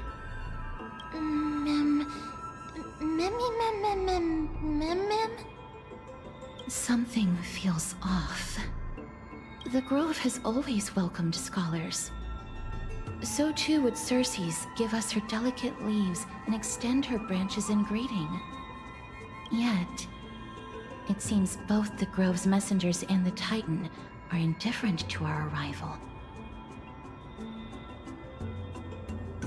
Is the Grove closed to visitors? That doesn't seem likely. Miss Hyacinth didn't mention anything about it. Maybe everybody's still asleep because classes haven't started yet. They don't want to be disturbed, so they shut the entrance.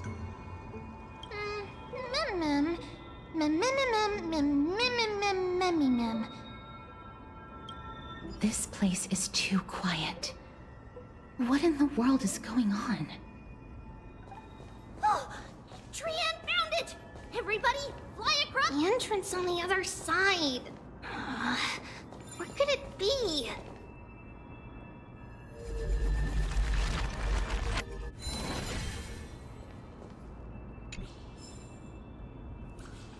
Undelivered Grove report.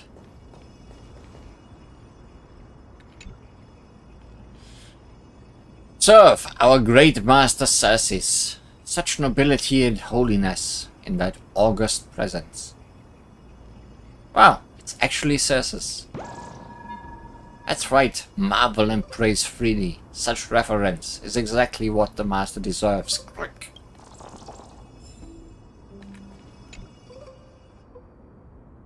A dream of giants sank into the earth and grew into towering colossus like me.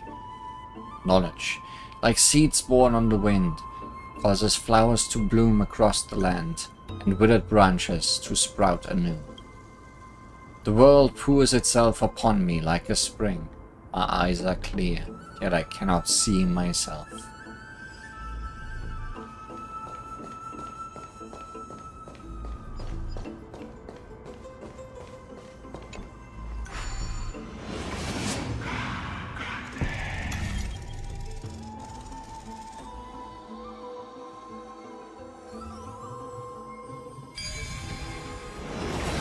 I feel like there is not much of a puzzle here.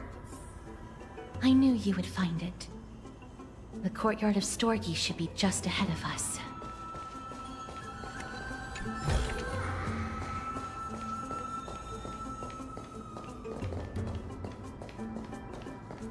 Just looking around for things. Each morning, scholars would sit in neat rows here, listening to sages unveil the mysteries of wisdom. Over time, their seated forms left imprints on the steps.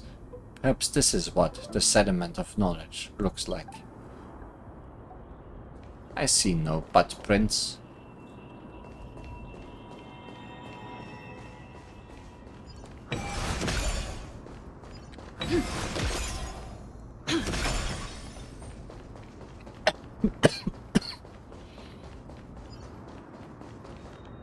I do see random scrolls just lying around.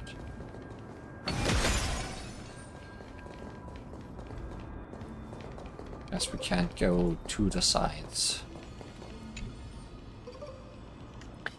In memory, it was a golden reign. Erotea, full of the world's love, returned at dawn, transforming into butterflies that scattered glittering scale dust, blending the bloodlines of those they touched. From that day forward, there was you in me, and I in you. As I expected, something's not right here.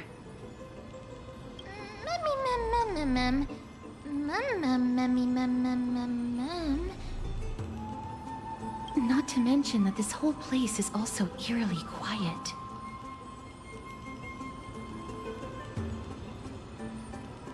Maybe something happened. That's possible. Hello? Is anyone there? Oh. Huh, no one's here. What should we do now? I have an idea. Lady Trianne, could you lend me that golden spindle? Do you remember? Lady Aglaia said this. While you're in the grove, the golden thread of the weft can also render all things around you visible, regardless of whether they're corporeal or not. This is achievable because the grove is not only where the roots of Circes are, but also where the chrysalis of gold manifests. Oh, Nestia, with the weft as my vow, I beseech you, entwine my body with your golden thread and affection.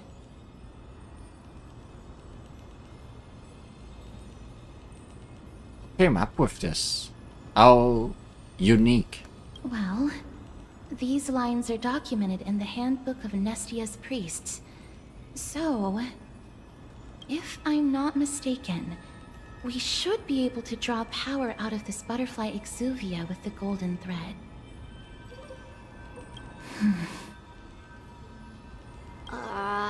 There isn't a reaction. Did it not work? But that shouldn't be.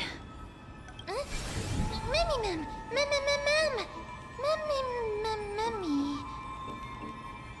Are they white dryad flowers?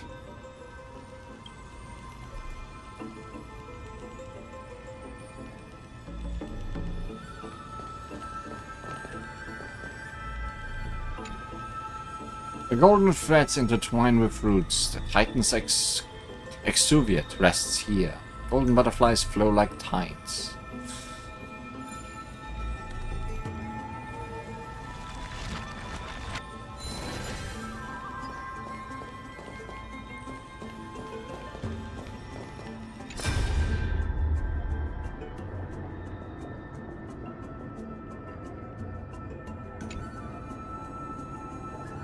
Master Kalinikos, we have installed bronze detonators along the number of the grove's main roads as you instructed. Very good. We can proceed according to plan. There will be no issue on the technology side. We have already held detonation tests and ensured that they are able to damage the bodies of Titans. It's just that... Just what? It's just that such methods are blasphemous. Such things are not important in a moment of crisis. What matters most is that we slow the invasion of the Black Tide as much as possible. I never thought that when our backs were against the wall, we would be forced to use that Naxa's wicked ways.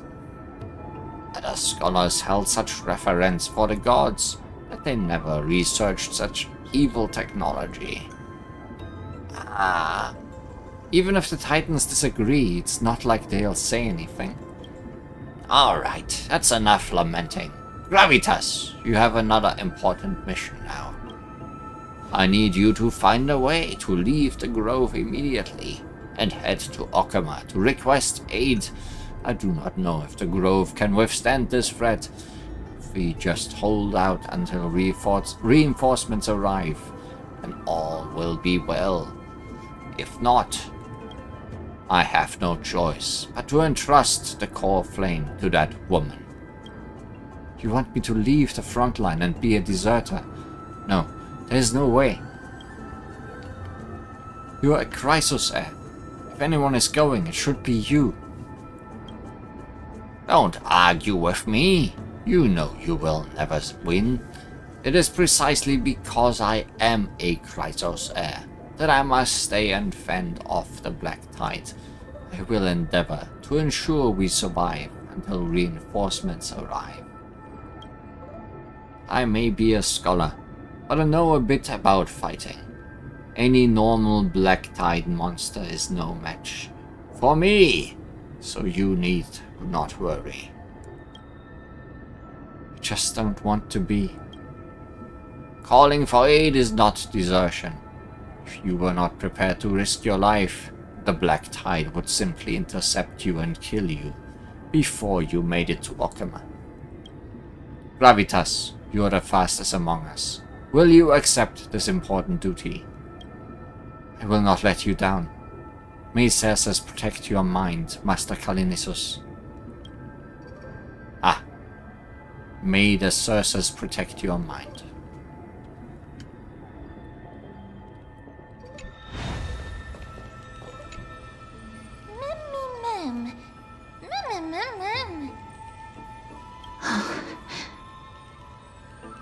No, these aren't white dryads. These are shadows of dead white dryads. Dead, Mim. Shadow? Strictly speaking, these white dryads are still plants. They only gained sentience as a result of Circe's blessing of equality. But their sentience is minimal when compared to that of humans. These flowers have already died. What you see here are just faint afterimages of their souls. However, this also means that the golden thread has definitely connected with the Titan's presence. Without the golden thread's outlines, we would not have been able to see them at all. But what happened to them? Why are there only tiny shadows of them left? Mem, can you read their memories? Let me try.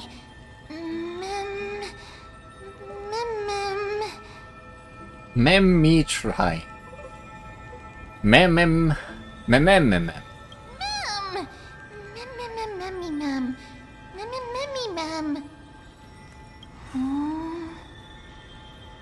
Black cloak, sword. Towards the great tree. So many words.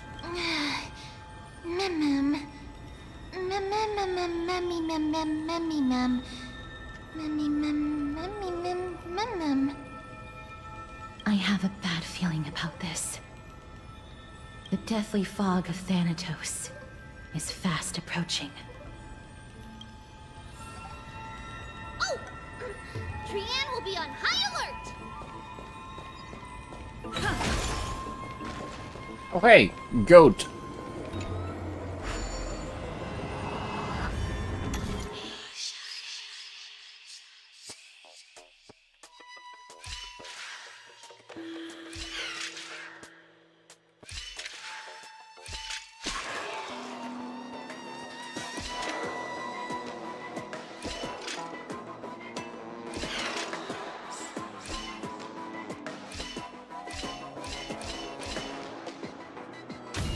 Feel like that worked out by accident. Looks good. Maybe I'm just good.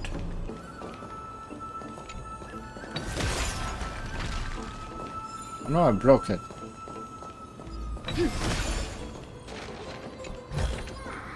Is that all?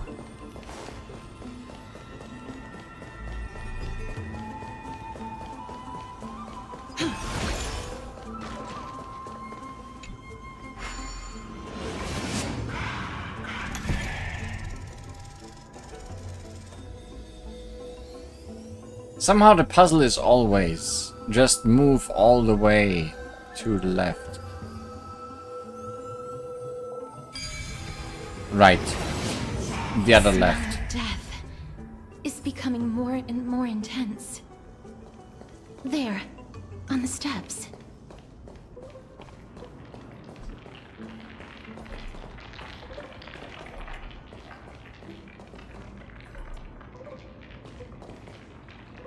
That doesn't look so good. But treasure Looks good. does look good. This looks really scary. Mummy Mum, Mummy Mum, Mummy Mum, Mummy Mum. No, it's neither of those. This is a creation of the Black Tide. Such creatures are formed when living beings are corrupted and turned into deformed hollow husks of their former selves. Everybody, stay alert. Regardless of what has happened to the Grove, the fact that we're seeing the remains of a Black Tide creation here definitely doesn't bode well. Should we inform Aggie about this? That takes too much time. Mum! Mummy Mum! Mummy Mum, Mum,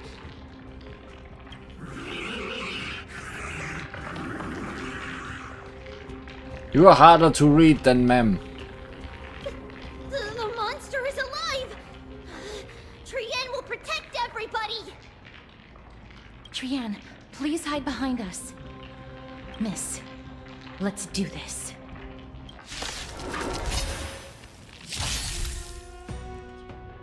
Corrosion. Certain enemies will inflict ally units with the corrosion state.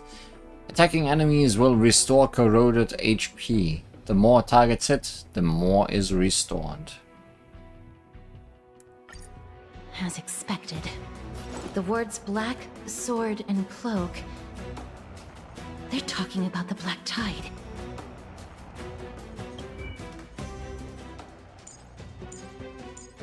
Tide-eroded blade.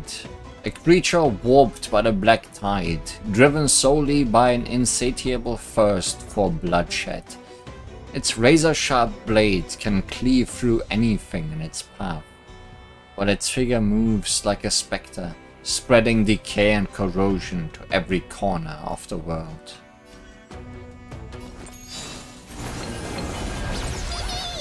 How about we dissipate that foul stench quickly? Time to cleanse the filth. Wouldn't you agree? The truth burns clear as a flame. Everything in this world is merely fleeting.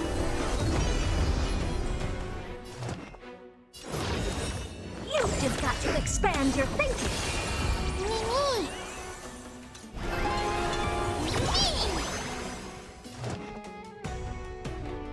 Sure don't have any of the elements that are good against these guys.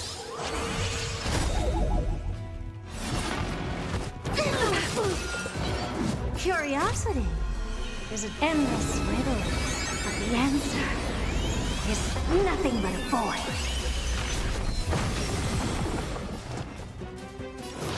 The door to a whole new world. Glimpse the unknown for a moment, and let it captivate you.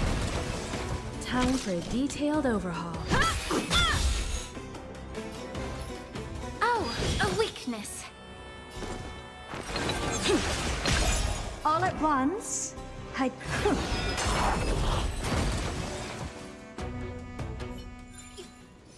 You defeated it!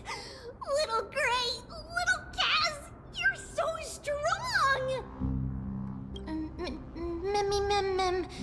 Memmy mem mem. Memmy mem mem. To think the Black Tide has spread this quickly to the Grove despite its remote location. I'm afraid a world where strife has fallen is far more dangerous than we ever imagined. Oh no! Does this mean that Akuma is also in danger? Looking at this mess, It seems the scholars at least succeeded in fending off the first wave of attacks. But at what price?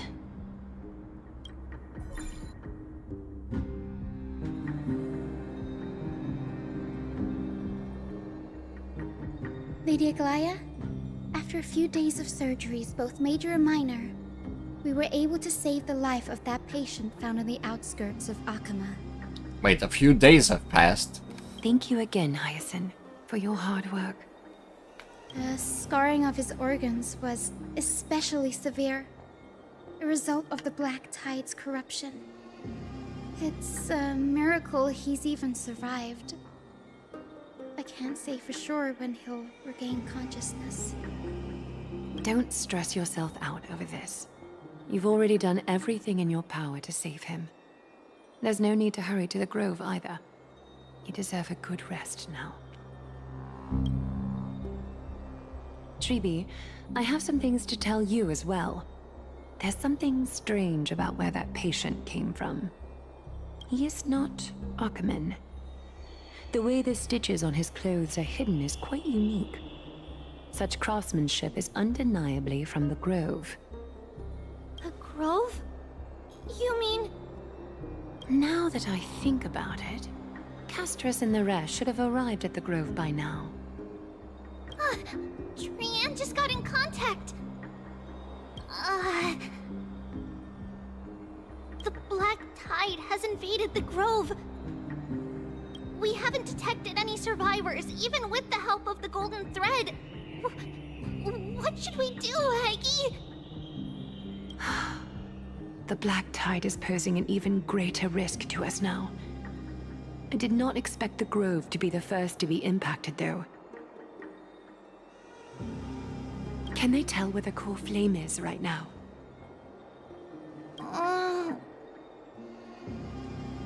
We see it.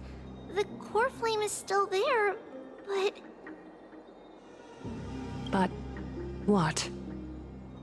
But they can't say for sure whether the Titan has also been corrupted by the Black Tide. Please let them know that for now, the most pressing task is to identify the core flame and transfer it to a safe place as quickly as possible. We must also search for survivors and find out exactly what happened to the Grove. Oh, and find Anaxa. Unless something went terribly wrong, he should still be alive. They've set off. Please, stay safe, everyone. I pray for their safety too. Aggie, how do you know that Anaxa is still alive? I know that man all too well. If that blasphemous performer knew that he was not long for this world, he would most certainly try to seize the core flame and drag the Titan down with him. Is this a joke as well? Doesn't sound like one. No, I'm being serious this time. We're facing threats from both within and without Akama. The merciless carnage may have ceased, but Akima's nemesis continues to sharpen their blades even now. They may have even prepared the gallows from which to hang us already. You mean... Even if the divine authority of strife is as yet unclaimed, the Black Tide is advancing more rapidly than I expected. I fear this tragedy is more than a mere natural disaster. Alas, it's too late. The Council will likely take this opportunity to do something... I will try to keep this under wraps for now. But you must also take care and be prepared for anything that may happen. All right. Should I inform Hyacinth about this? Not for now. She must be exhausted after performing surgeries non-stop for so many days. I don't want to overwhelm her with this bad news. We can only hope that the Grove weathers this crisis with as many survivors as possible. That being said, based on the condition of this patient, Tribi, we should prepare for the worst. It's likely he is the only one who managed to escape from the Grove against all odds.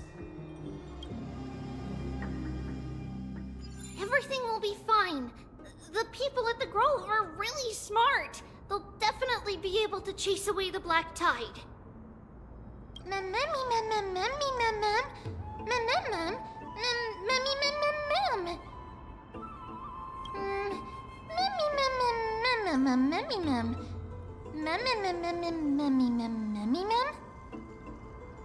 How should I put it?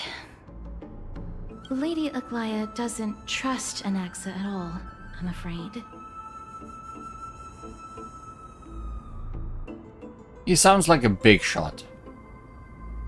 Despite being a Chrysosaur, Anaxa resolutely believes that Titans and prophecies are a load of nonsense.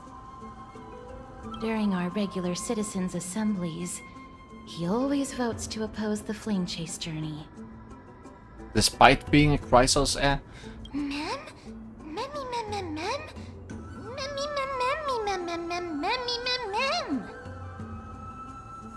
Trian knows the answer to that. Everybody says that Circes, who symbolizes reason, is the most tolerant of novel ideas. Apart from Kefali, they're the Titan who treats us the best.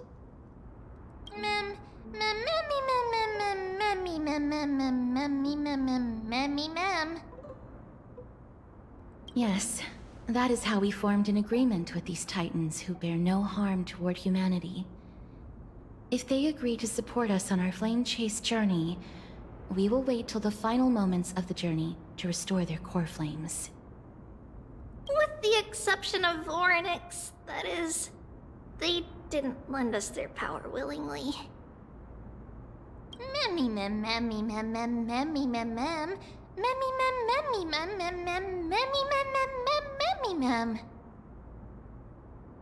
That is true.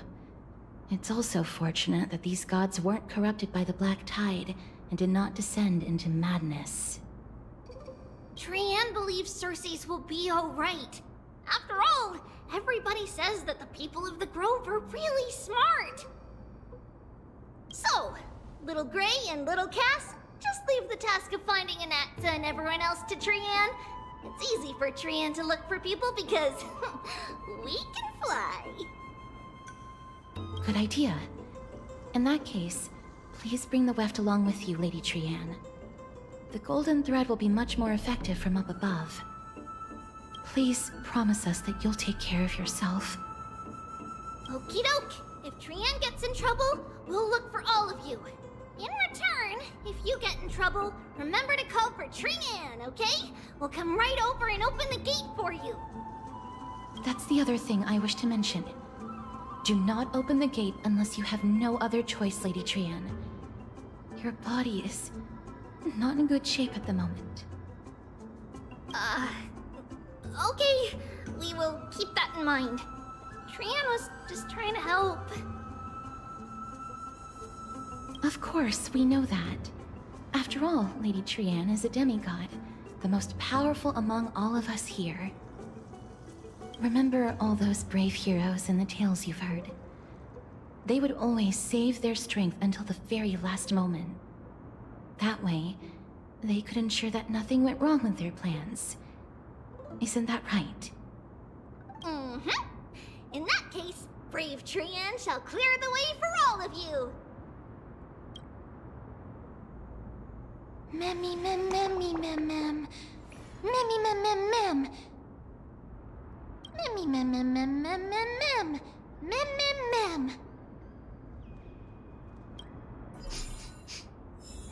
Memmy mem mem mem. So many monsters. Memmy mem mem memmy mem. Memmy mem.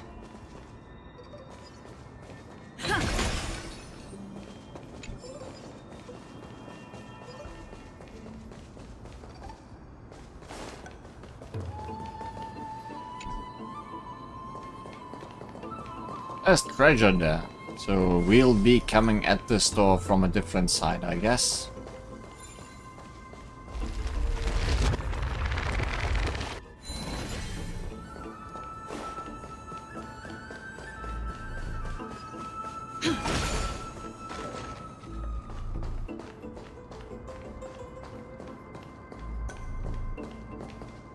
Sure, lots of dead people around. A despicable, twisted life form. It was once a living soul that could mourn pain, but now it can only turn its head at us until its soul drifts silently out of its shell.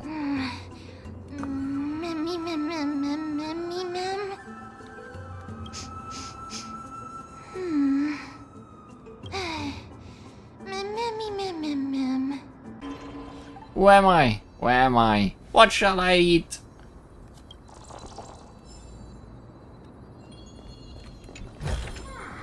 Is that all? At least none of the chests we've found today were any that stole themselves away from me.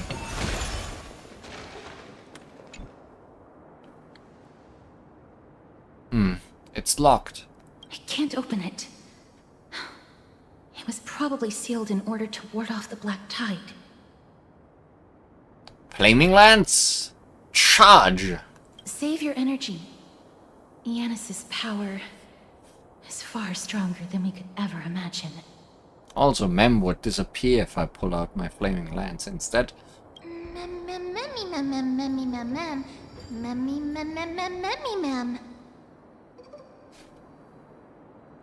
Are you serious? Just a mere door, and your first instinct is to call on the gods?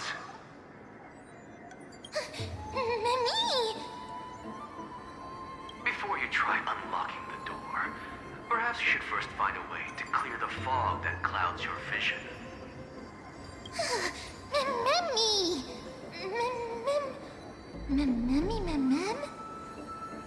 My name is Anaxagoras, one of the 7 sages of the Grove of Epiphany, and the founder of the New Sporists. Before we go any further, rule number 1. Do not call me Anaxa. Okay, Anaxa. Wait.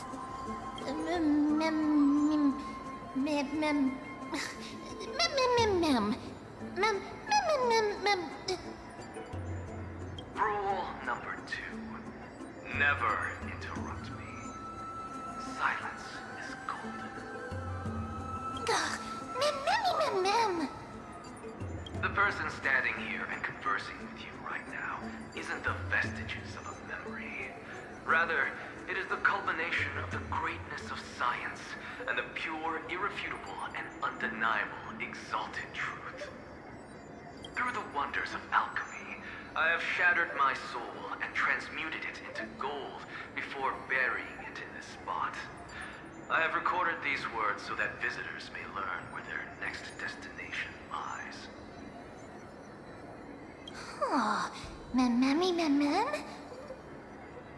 Nothing is impossible. Having said that, alchemy is not omnipotent. Each time you hear from me, an equivalent part of my soul is being consumed as the price. In other words, this voice isn't created out of thin air.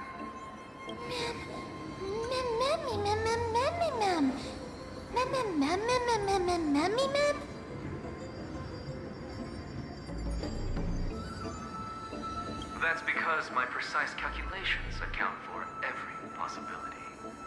I also know that you have already discovered the cause of the calamity at the Grove, the Black Tide, and that you mistakenly believe that the Scholars have been wiped. But that is where you're wrong. While the Black Tide was still approaching the Grove, the sages found a way to evacuate the vast majority of the Scholars. They are heading toward the holy city of Akama as we speak. Who are the people lying around then? Only a small fraction of the Scholars stayed behind with me to defend the Grove. If all goes well, Circe's core flame will reach Akama before long. But since you have accessed this message, something unforeseen must have occurred. For now, you should continue onward to the Luminary Throne, where you may retrieve the core flame. And our mortal remains. And now, the objective is complete. That is all.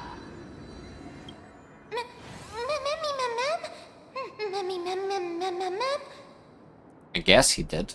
Miss, judging from your reaction, you must have found a useful memory. Professor Anaxa? That's a lot to digest at once. I'm sorry. Please give me some time. He said his name is Anaxagoras. You don't have to take that too seriously. For some reason, he's especially particular about his full name. Noosporists and alchemy refer to... Professor Anaxa theorizes that all beings originate from the same source and have a similar composition, which in this case refers to the soul. He calls this theory Noosporism. It is an extremely complicated theory. You should get him to explain it himself if you're interested. Provided that he is still alive. Surely he is. Everybody seems to have been evacuated. Yes, that seems like the only good news so far. We can just focus on retrieving the core flame then. Perhaps Anaxa did not manage to survive. I do not wish to consider this possibility. Perhaps they were just unable to transfer the core flame, but managed to escape.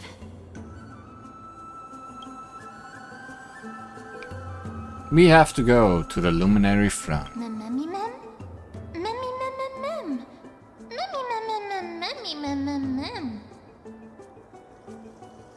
It is located at the top of the giant tree, and is where Cersei's core flame is kept.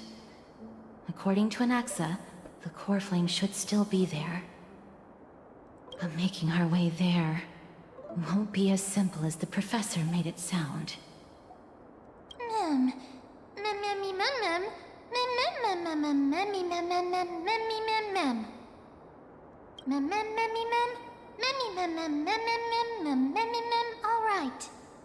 All right. Right. Let's see whether he left any similar directions for us along the way.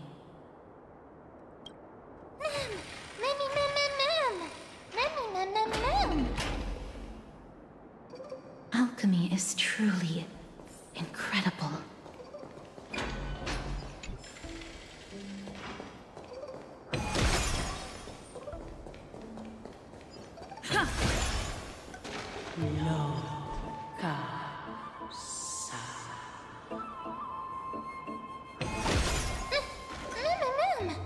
I met someone else that talks about as coherently as you.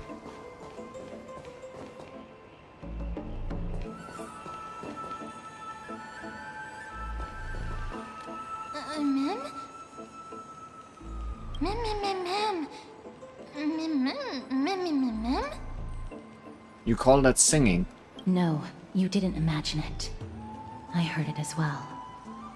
I'm afraid that someone's probably nearby, as we are unable to ascertain whether they are friend or foe. We better remain cautious.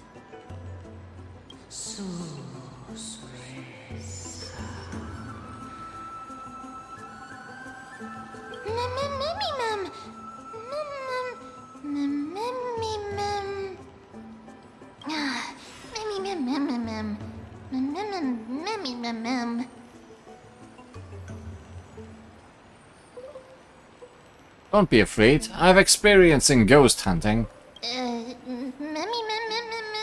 It just so happened. Found it. The voice is coming from over there. The heart?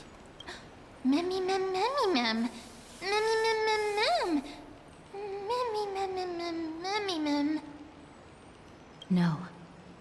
It seems to be coming from somewhere even further that way.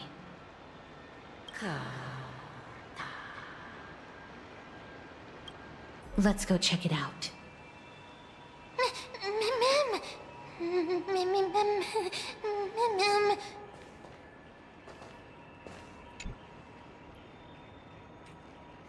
Human. Been hiding here forever, yet those monsters never spotted me. Perhaps I'm just too tiny. Almost scared me to death. Couldn't even...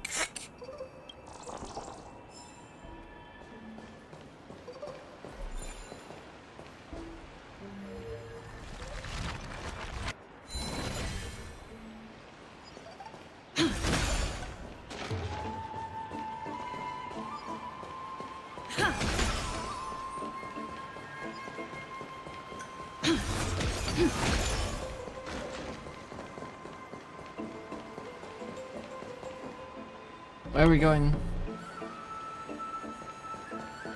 Find the source of the sound. I'm finding everything but that.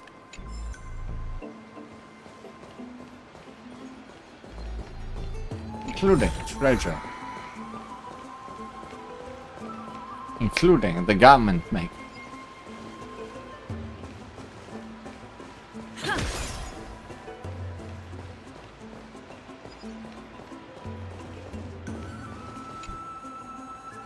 One little sip, just a tiny taste of this honey dew of knowledge, and I'll ace the final exam. Now, since nobody's around. No, wait. Are there any more final exams?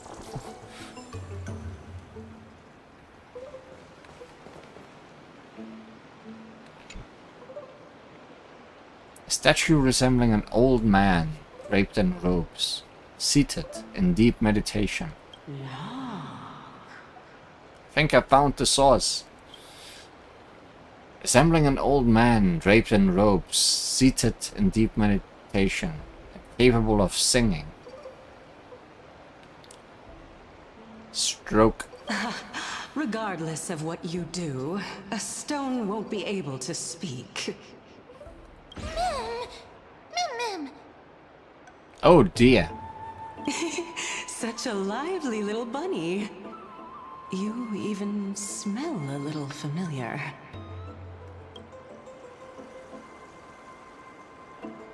Ah, demon, eat my bat.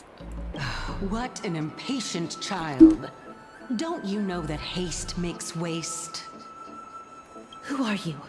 Keep your distance and identify yourself. Otherwise, you'll face the consequences. The scent of Thanatos. I recognize you. Idonia's renowned goddess of death. Since you are aware, stop provoking the authority of death. Answer my question. Baring your fangs at me. How cute. Just call me Calypso.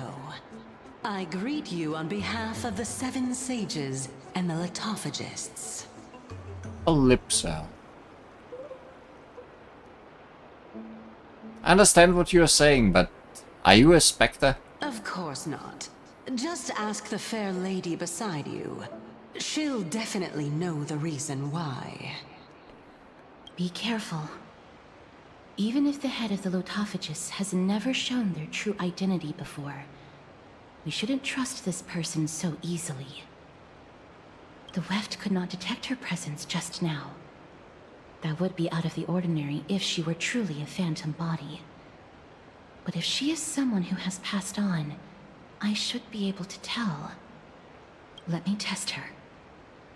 Do you mind if I join your private conversation? You are invited. That would be rather inappropriate for someone who isn't even willing to reveal their real self. Forget it. However, I'm going to ask you some questions. Please answer them truthfully. If you can do so without hesitation, we won't treat you as an enemy for the time being. A pop quiz? Well, that sparks my interest. Go ahead. What was the topic for the grand finals of the 752nd Great Debate? Is a flying arrow in motion or at rest? Who was your representative? Medea. She went up against Phynon of the New Sporists. Who won? Nobody won because the 752nd Great Debate never took place. What I just mentioned happened during the previous debate. Phynon emerged victorious and obtained his 10th consecutive debate wreath. Also, to alleviate your worries, I shall provide you with a piece of information that's more valuable than the Great Debate. Anaxa the New Sporist is still alive. I saved him, and he is now recuperating at the Luminary Throne. So, are you satisfied with my answers? This dumbfounded expression of yours is much more adorable and likable than the previous one. As the saying goes, seeing is believing. Why don't you follow me to the throne and take a look for yourself? I'll keep my eyes on you at all times. Oh, that's truly an honor.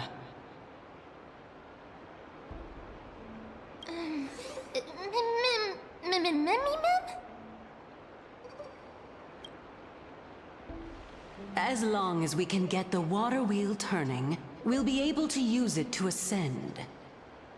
So, the solution is to awaken this heart. Easier said than done. Chrysalis of gold, Mnestia. Weaving fates of heart destined to meet. Purest beauty in your grace, deepest passion in your heat.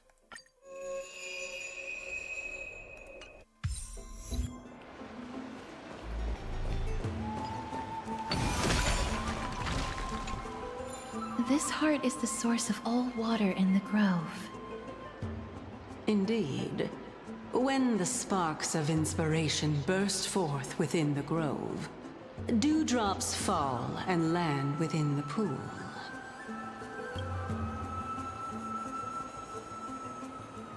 Actually, I have some solid water. There we go.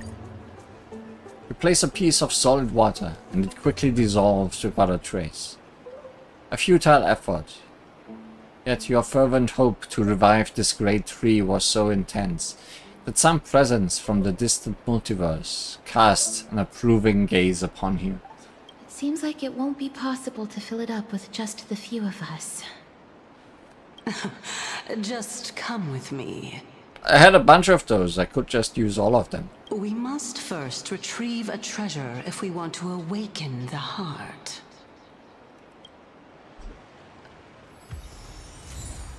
Yay! Praise of High Morale still exists.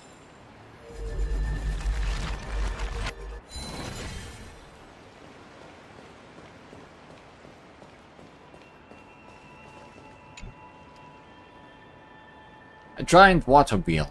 It looks like it can turn. It can actually turn. If the water wheel could turn right now, it would be a sure win. It's a pity that it can be turned for the time being. The answer is water. Without it, the water wheel cannot turn.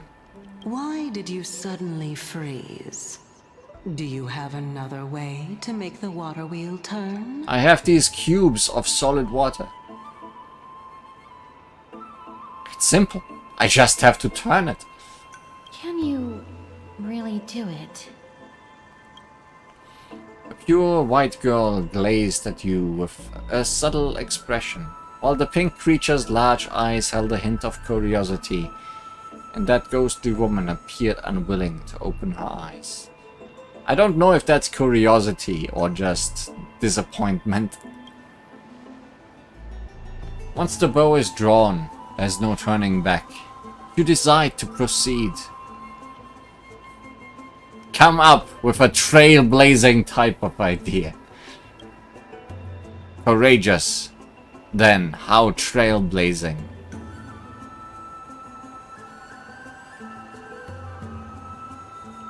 Ultimate, extreme, galactic, phantom, heavy caliber, home run. Exactly. This is how it should be done. No. How it can only be done. To destroy all obstacles. It's your art where destruction and trailblaze intertwine. This is the reason you are the galactic baseballer and the protagonist of Legend of the Trailblazer. At this critical moment, when the water wheel refuses to turn, Lee shouted, "Ultimate Extreme! Galactic Phantom heavy caliber home run. Like a celestial thunderbolt, piercing the earth. The destruction radiance threatened to tear apart the Dawn device, shattering the firmament. In an instant, within the many delves of Amphorius, everyone felt the world overturn and the mountains and rivers tremble. It was as if the Imperial bow had returned to shoot the stars, splintering sacred trees and raising clouds of dust. Oops, wrong channel. This is Amphorius, not the Legend of the Trailblazer. So did the water wheel move? No, because it needs water to turn. What a pity.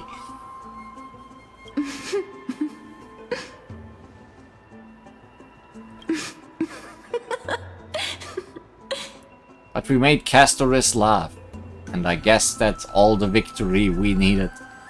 Although it failed, I'm sure I can put it to good use next time. Truly a rare sight to behold. Mammy, mammy, mammy, mammy. Ma'am.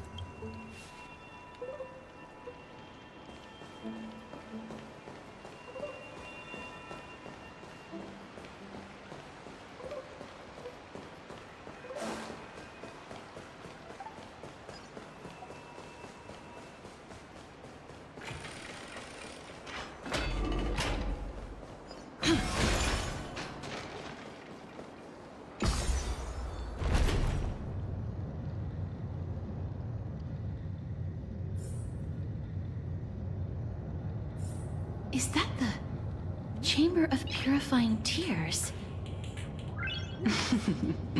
You have a good memory. Why exactly did you bring us here? Maybe there's water here. My intention should be obvious. See that shallow pond over there? Water lilies grow there. Initially, Circes watered them with their tears, while Nestia nurtured them with affectionate love. They are a token of the eternal companionship between the two gods.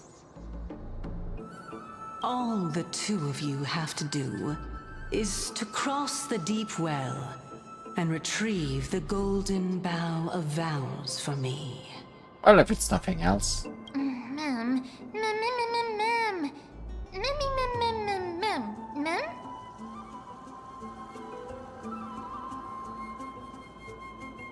Is this how you are going to test a nameless? Indeed. Could it be that you actually do not know how to proceed? I'll find a way. We can retrieve it, but I advise you not to waste your time on any schemes. Oh my. I'm helping you to eliminate your worries and obstacles, and yet I receive nothing in return? Besides, the bow is essential for awakening the heart and drawing water out of the source. If you can't find it this time, we can just remain trapped here for the rest of eternity.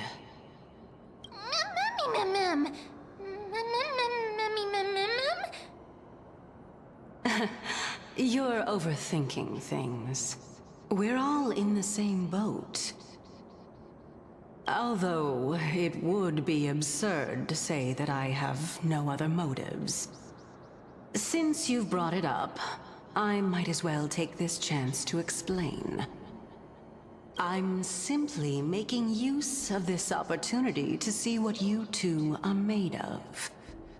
So, is that truthful enough for you?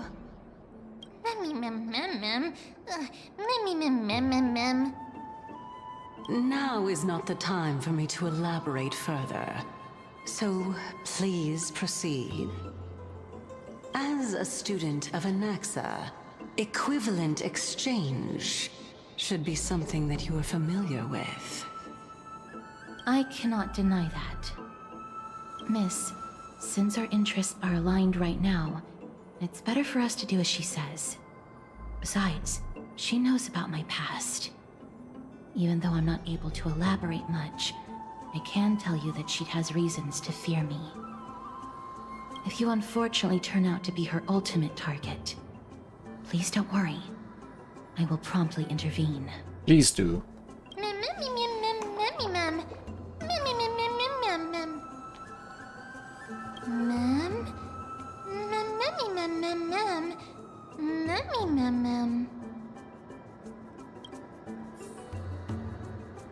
Well, big puzzle room discovered.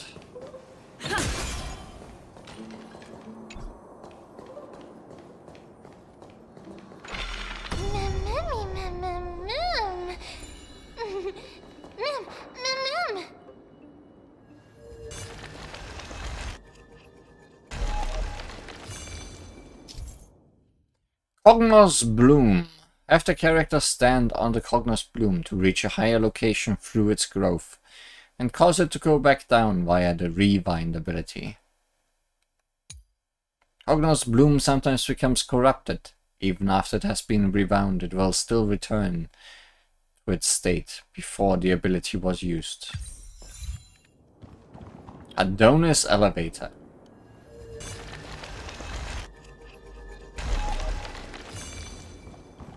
Okay. Oh. Orb.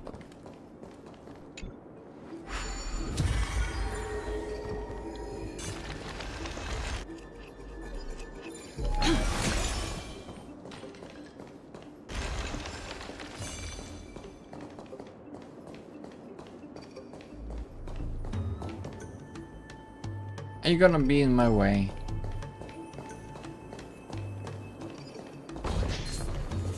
I guess so. You hit the pig.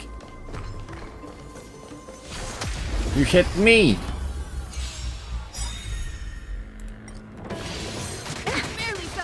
Humanity never conceals its desire to control the heavens, and I'm no exception.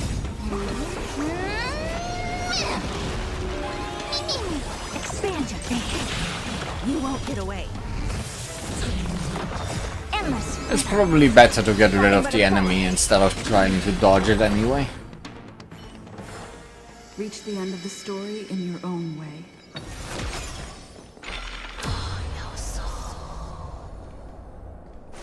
Huh? Ichor vessels. Ichor vessels stored here. Oh. Ichor vessels and Cognos Bloom sprouts.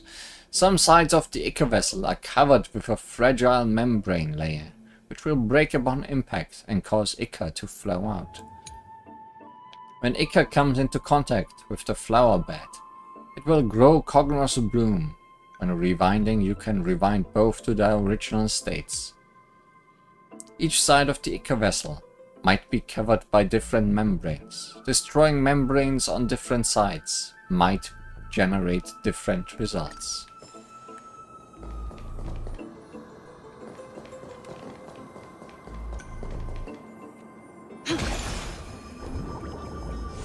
Orb.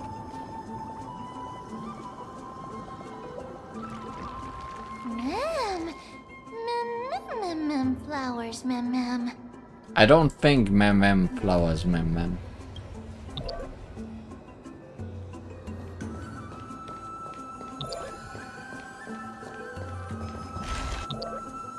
Oh. Using time ability just... No? Okay. I thought time ability just brought it down. Shortcut open.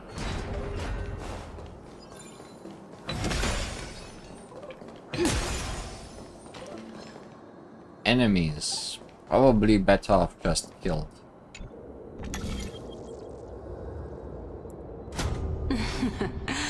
How smart. There's so many of them. They're guarding nothing at all.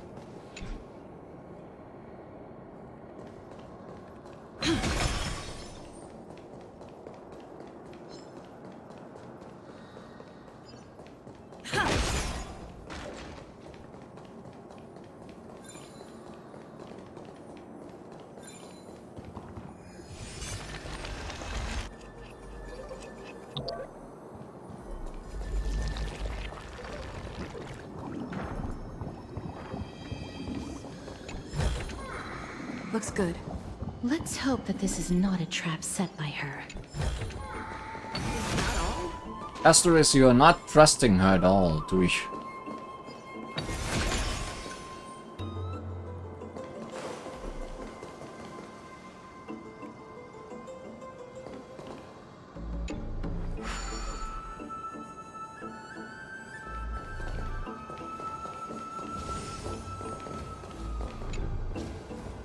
Surely there's wonder behind this waterfall.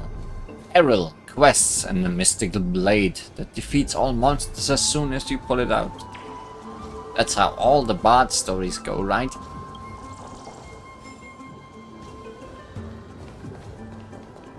Can't fix this pillar.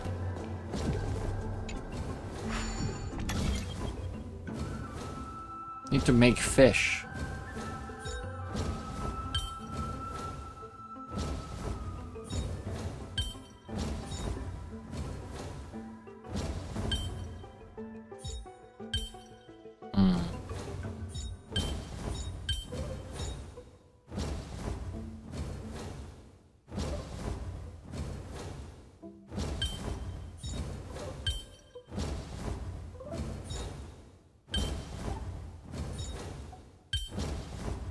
There isn't many pieces. Oh wait, I need to make a fish that small. Huh.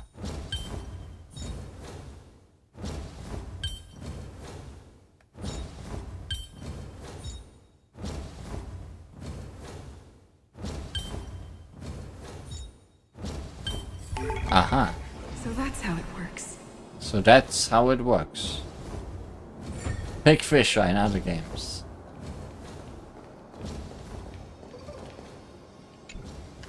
So this is the Golden Bough of Vows. I hope that the Titan will not take their anger out on us.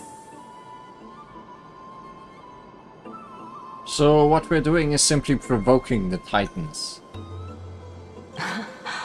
So lustrous and beautiful. It's even more magnificent than before. Cal.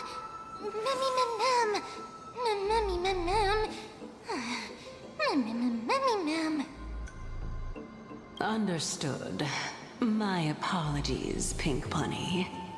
Hey, it's not a doggo this time. Memmy bunny mem?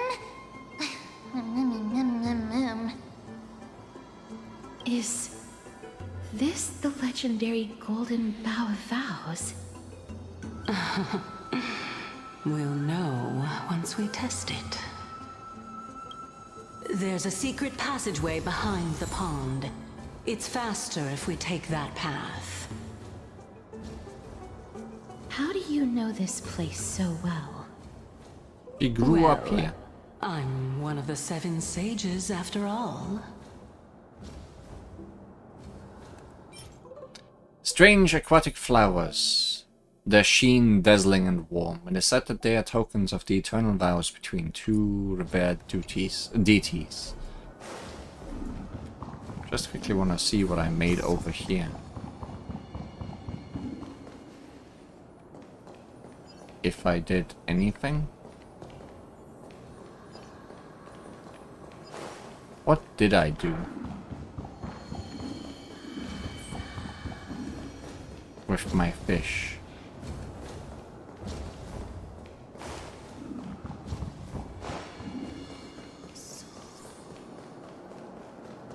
You want me to go this way?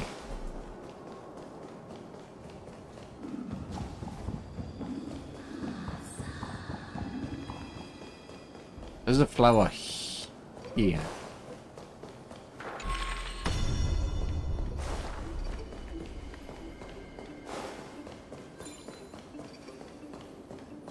Can't really do anything in this.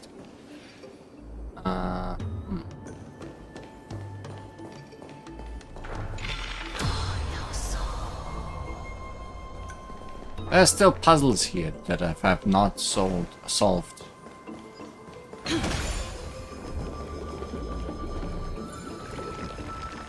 Like going up here.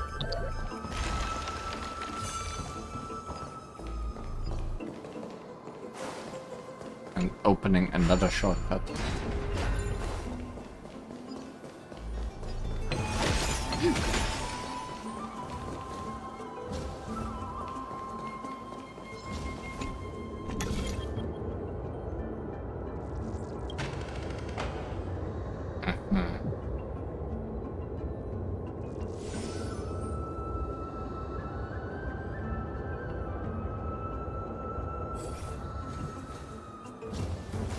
So I can do that.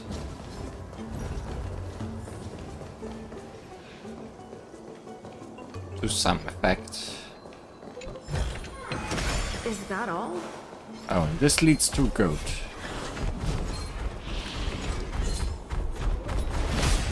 Also, danger.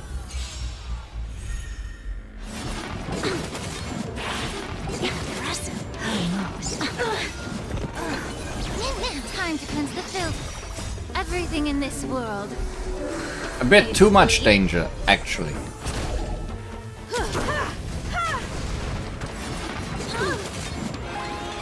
I guess that's what I get for trying to dodge enemies all the time.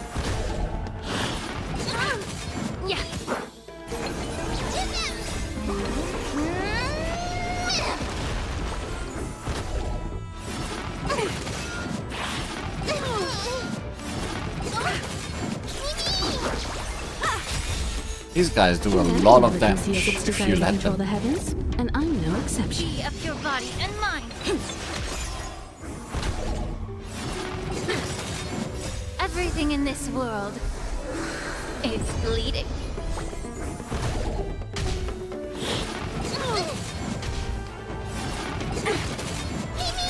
And still I have none of their weaknesses. Which does not help.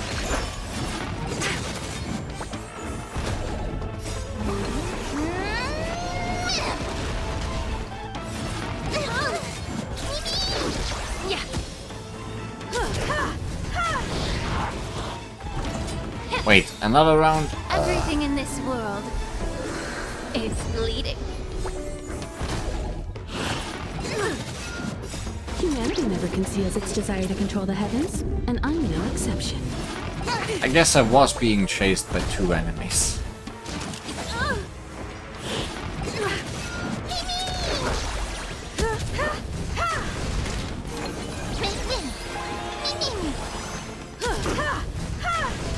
Time to cleanse the filth.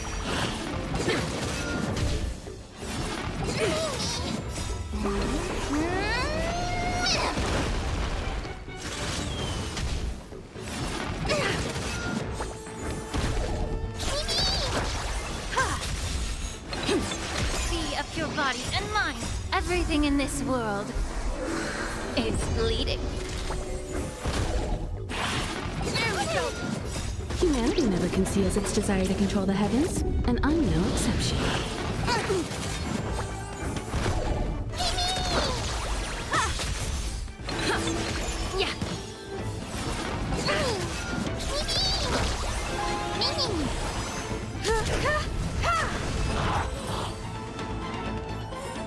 Let's try not to get ambushed anymore. Goat!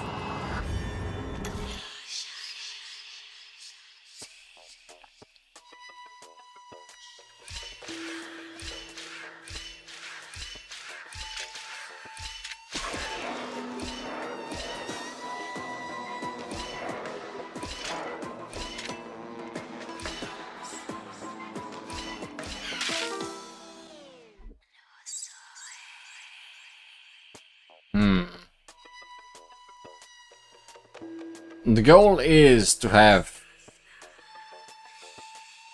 the thing touch the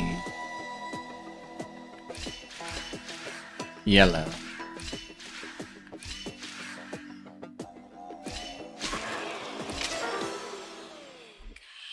So not that.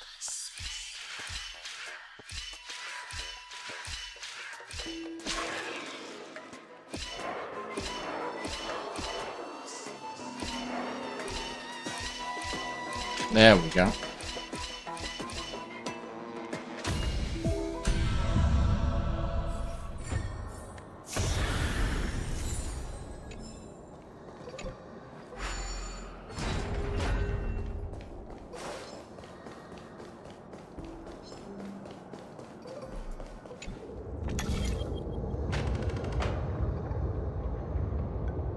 Okay.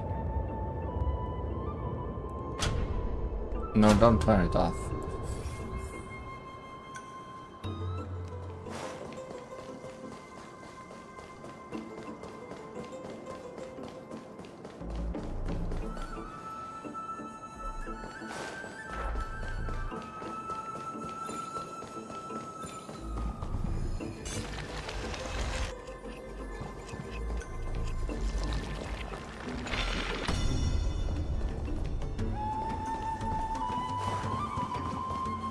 So I can get past this way. Also, I can access this one now.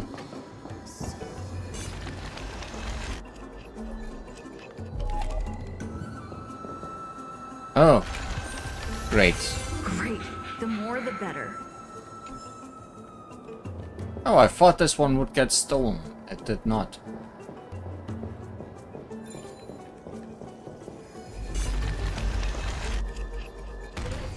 Oh, I hit my head.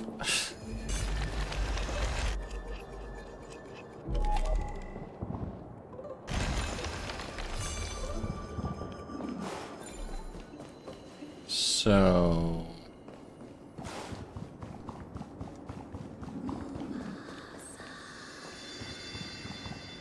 this isn't it. This one's wrong. I guess.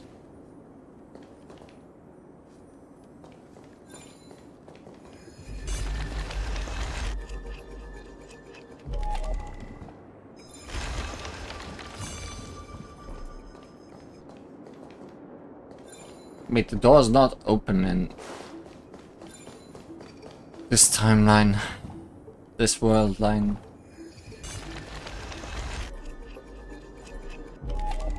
You are unnecessarily complicated.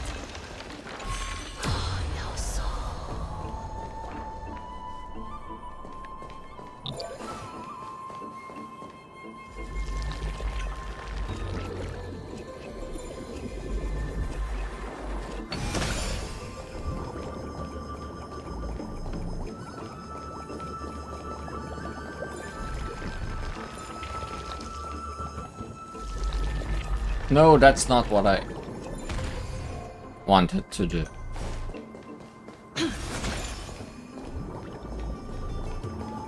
I just wanted to ride the elevator.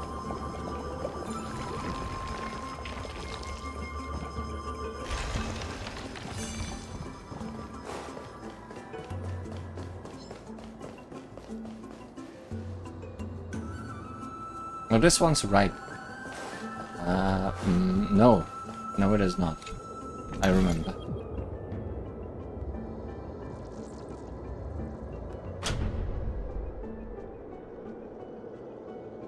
Right?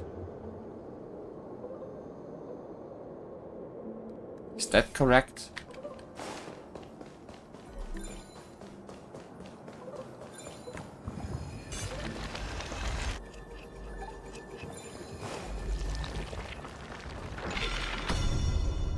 Yes. Yes, it is.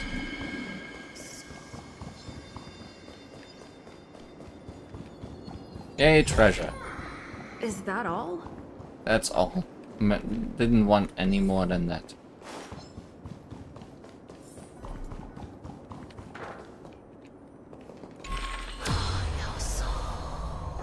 Now I need to reset everything to make it walkable again.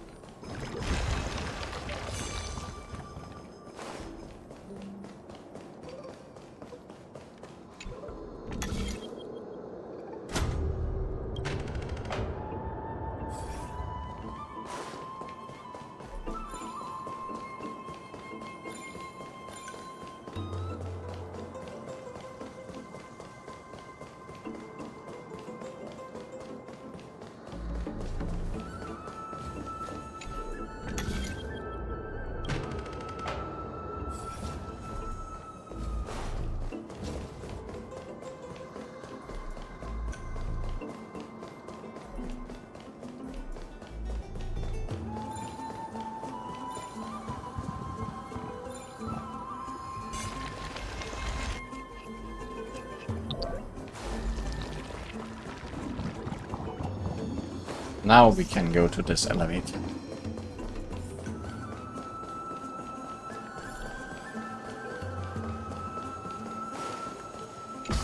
Ascend.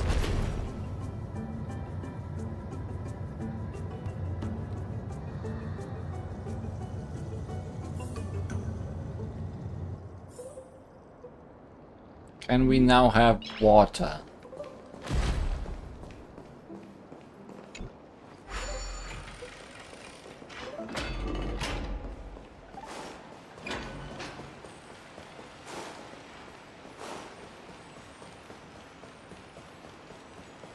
For the water wheel. We're here. Could you kindly pluck a petal for me and place it into the pool? You don't sound trustworthy, Calypso. Now, can our little goddess perform that again? Huh? That being the oath of Nestia's priests. Right. Got it. O Nestia, with the weft as my vow, I beseech you, entwine my body with your golden thread and affection. Ma'am, me lit up. How dazzling. It's just an ancient promise between the Titan and humans. The ghosts are red now. So, what do you think? It really is the Golden Bough of Vows. And I did not set any traps for you, right? Maybe. That is indeed true. I feel trapped. You look like a sad, lost puppy. Even if this is indeed a scheme to get you to lower your guard, you don't have any other choice but to play along, do you? Therefore, why don't we just put everything aside and work together? We can always determine who's right and who's wrong once we overcome this. Yes, I agree. Great. Then, let's ride the water wheel. However, giving us half-truths is not the right attitude for cooperation. Furthermore, according to the principle of equivalent exchange, since we have passed your so-called trial, isn't it time for you to make your intentions clear to us? Ah. I really can't bear to look at your sad expressions. Although you only cleared a simple trial, I'm willing to make an exception and treat you with sincerity. Thank you. I'll allow each of you to ask a question. But not the little bunny. So, ask away. Why? Why not the little bunny?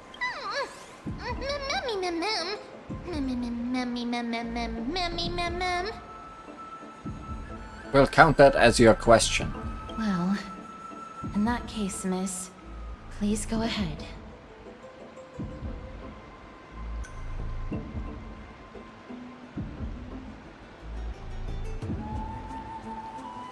Me first, but why? What is your true identity? As I've previously mentioned, I'm one of the 7 sages of the Grove of Epiphany. If you think that this answer is insufficient, then I'll add to it. I'm the leader of the 7 sages. She said in orange, and therefore it is true. Well, it's your turn now, little goddess of death. My question is, was your previous answer the whole truth and nothing but the truth? There's no point in making this unnecessarily complicated. That applies to you as well. However, we do not harbor any hostility. We merely want to avoid any potential harm to us. Lady Calypso, if you want us to work together more effectively, I advise you to answer my question honestly. All right. I was completely truthful in my response just now. I have not deceived you, nor will I. With all due respect, omitting facts can also be considered deceit. Is that so? Regardless, I still stand by my previous response. Somehow I feel like you are lying. Then please lead the way. After all, facts speak for themselves. The truth will come to light once we arrive at the Luminary Throne. All right. I originally thought that you were just a beautiful flower planted in the mortal realm by the hand of Shadow. But now, I see you have some prickly thorns, too. I'll just consider that a compliment. Indeed. I'm complimenting your charming naivete. All right, go ride the water wheel. I'll wait for you up there.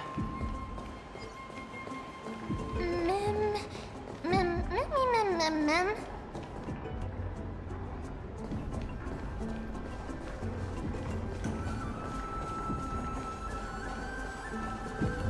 How do you water wheel?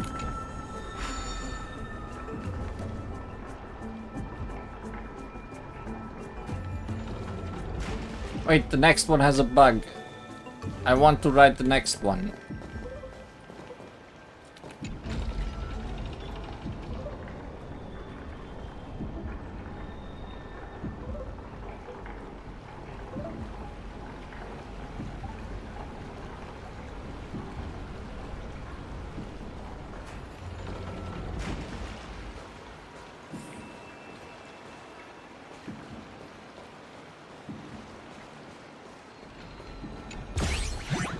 Oh hi, now you're here. It's all yours.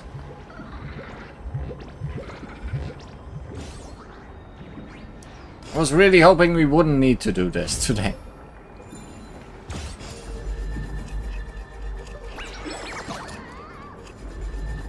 Because you're just a pain.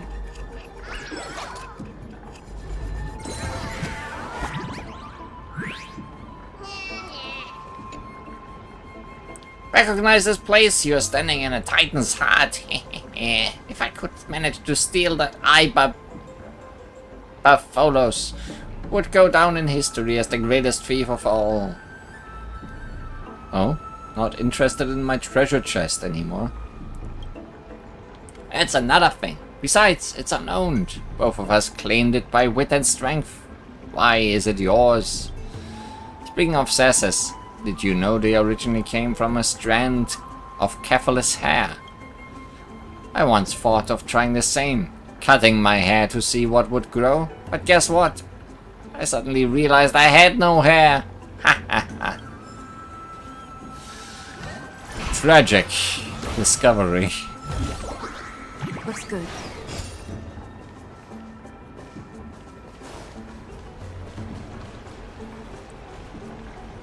So where's that bug?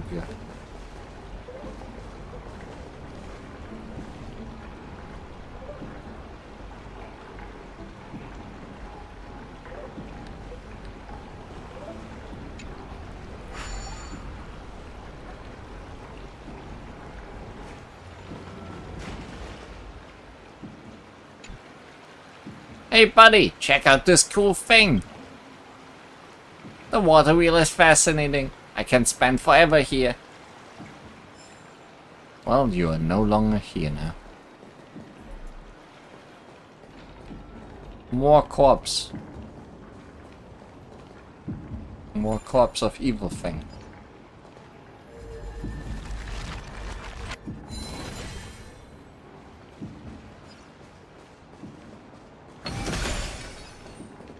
Speaking of which, don't you also have a red-haired companion?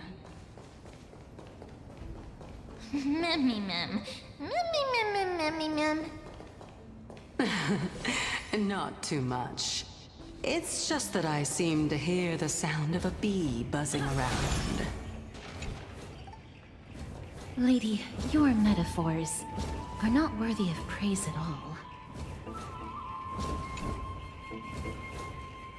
Our senses alone can fulfill our souls, while cold reason only kills them like a blade destroying pure tender buds. When facing true beauty, any thoughts are but sacrilege.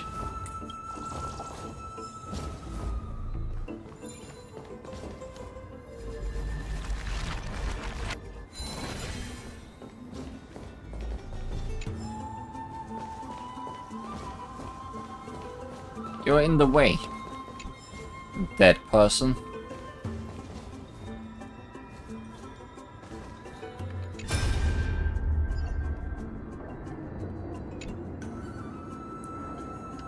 Old Titus, you must get moving. The courtyard of storage has been lost. You must leave now before it's too late. Ah! But you are planning to stand your ground as well, Anaxa. First, call me Anaxagoras. Second, what do you mean as well? Do you mean you want to die here in the grove? Have you gone senile? Anaxa, I may have not mentioned this in my previous debates with you, but I vowed to dedicate my life to the grove long ago. I temporarily gave up on this ideal when I was young because I had a family. Fortunately, I had the opportunity to reignite my wisdom here in my old age. Now that the black tide has come to destroy it, I have nowhere left to go. Your logic makes no sense. I know your son is getting by pretty well in Okima. What do you mean you have nowhere to go? And tell me, Anaxagoras, you and I both know very well that legs like mine will only slow us down. How many unnecessary wounds did you suffer just escorting me to the library? The black tide descends with brutal ferocity. Even a great Chrysos heir like Kalinicus lost their life to it. I don't expect that I would be able to leave. I simply wish to sit and read in the Grove Library one last time. You stubborn old fool. Have it your way. We were never able to decide a victor in our debates. Let's count this final one as your victory. Let us meet again in the Nether Realm, old Titus. Take care. Finally, it's quiet again. Let me see. I wonder if these brats have been sneaking impure content into the collection. Just as I expected. One punch god, the Aquila scroll. If this were the old days, I'd have burnt this on sight.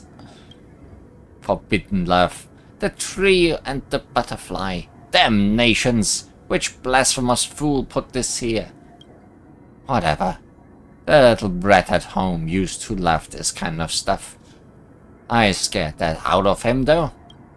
In my final moments, I'd like to see just what is so special about this brain-rotting nonsense. Ha ha ha! Scandalous! Just scandalous! Beasts of the Black Tide. I won't allow you to touch our collection.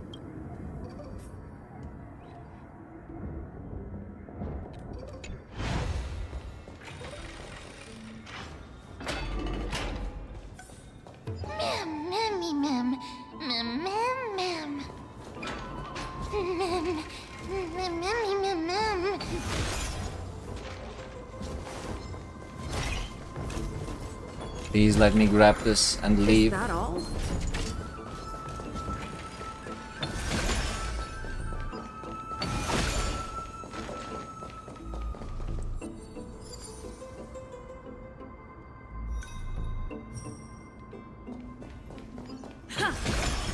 Oh, there's the golden calyx. I wasn't sure. So we're going there. There's just puzzles down there. Well, and stuff. Puzzles and stuff.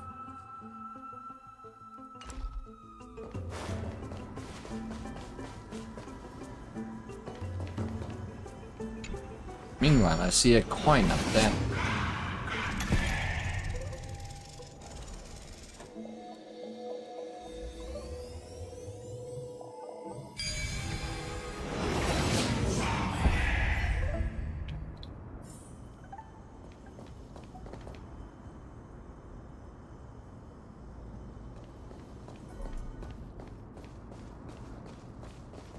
Oh hey, freebie. Whoa! It's Tree Little Ant. Gray, Little Cass, and the pink puppy!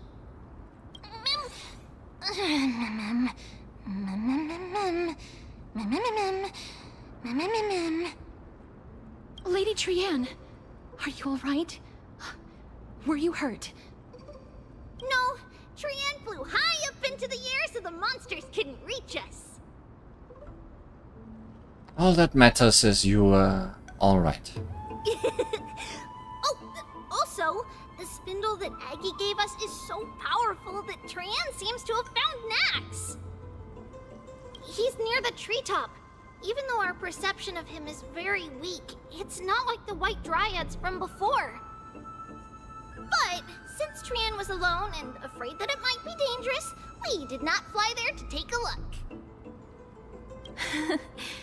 It seems like Lady Trianne did not forget our promise. Anaxa is indeed still alive, and he's at the Luminary Throne right now. It seems like Lady Calypso did not lie regarding this.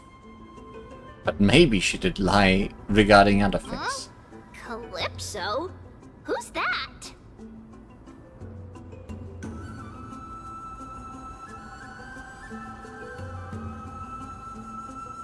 She seems to be the head of the Lotophagists. Oh, so you found a survivor! But the golden thread doesn't seem to be able to sense the person you're talking about. Weird, right? Mem! Mem, mem, mem, mem, mem, mem. Mem! Mem, mem, mem. Coming and going without a trace. She's such a strange person. Oh! Actually, Trianne also found this. Could this be related to the person you're talking about? Don't think so. This is a piece of burnt cloth. She doesn't seem like a person that has anything burnt. Yup! Trianne found it on a branch not long ago. Trianne even used the golden thread to search around and found that the entire grove is giving off a similar aura. Memmy... Memmy mem mem mem... Mem mem memmy mem? Trianne doesn't think so. Because when Trianne picked it up, we didn't see anything at all. And judging by the golden thread, the aura seems to be all around. Lady Trianne, where is the aura gathered at right now? It seems to be... Oh! A little higher and a little ahead of us! The Dome of Devotion. Calypso, just what are you hiding?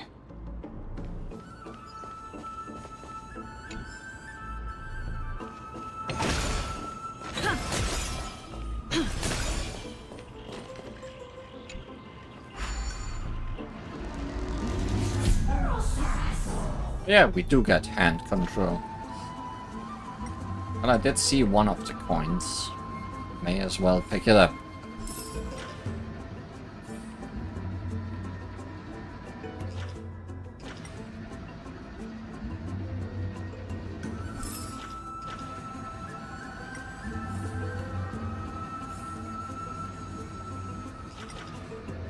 And as always, the third coin will be the one I can't find.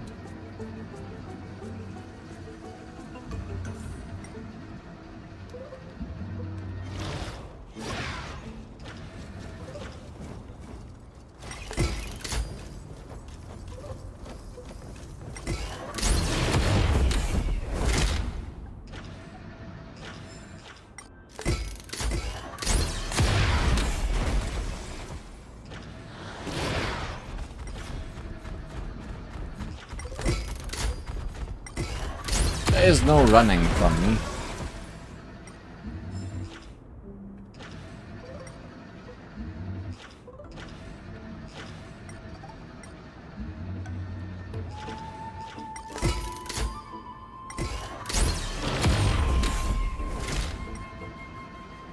Guess that one was hiding.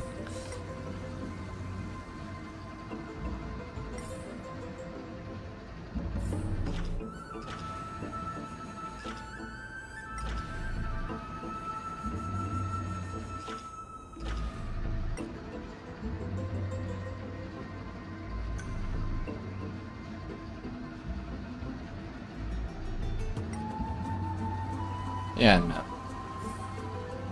Once again, not finding the last coin.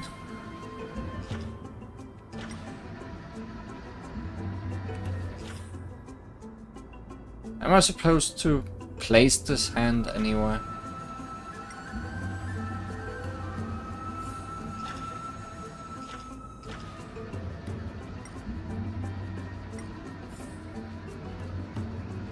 Feel like not. I guess I'll see.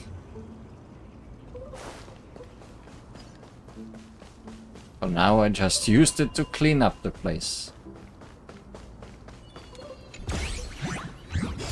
Really? Again?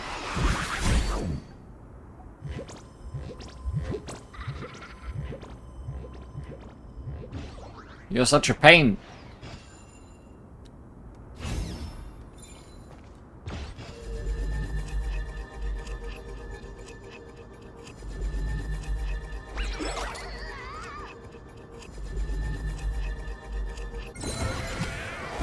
Gameplay.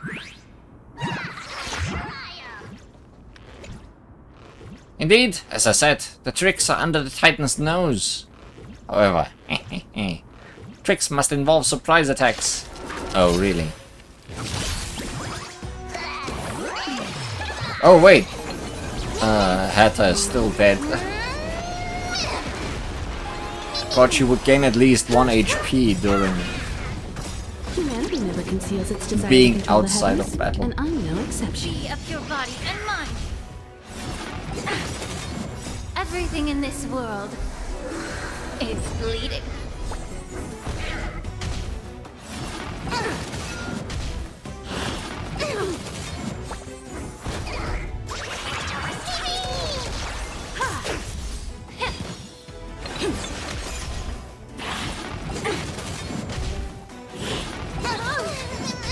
Attacking Barbados with ultimate is not that easy at the moment.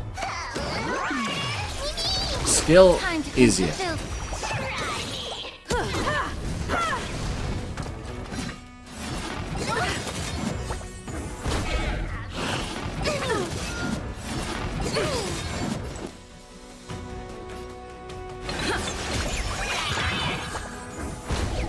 The truth burns clear as a flame. Everything in this world is bleeding.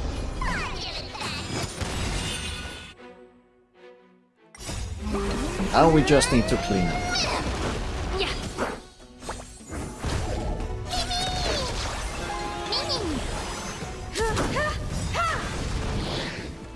Humanity never conceals its desire to control the heavens, and I'm no exception.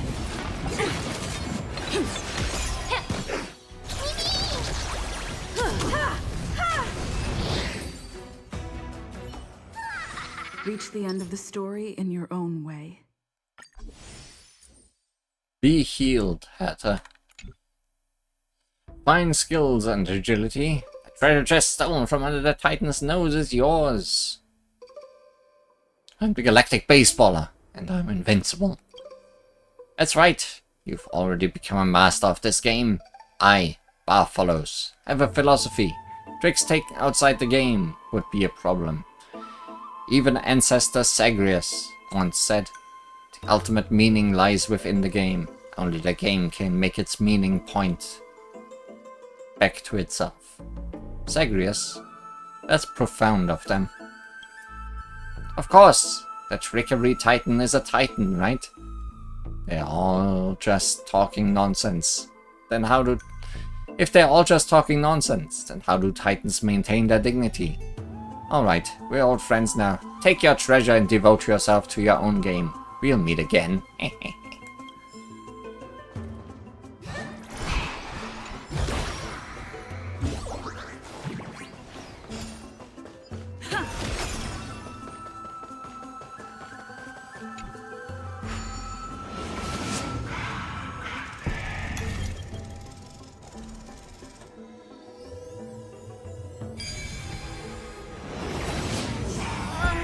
The golden thread is vibrating more and more violently. Everyone, let's be even more cautious.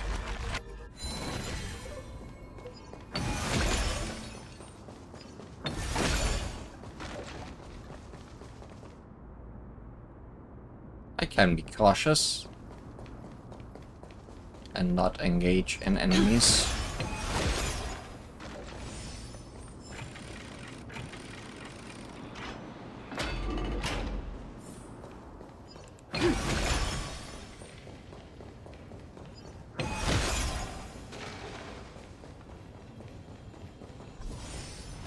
There's no one... Hold on. The butterfly of divine mind is gone?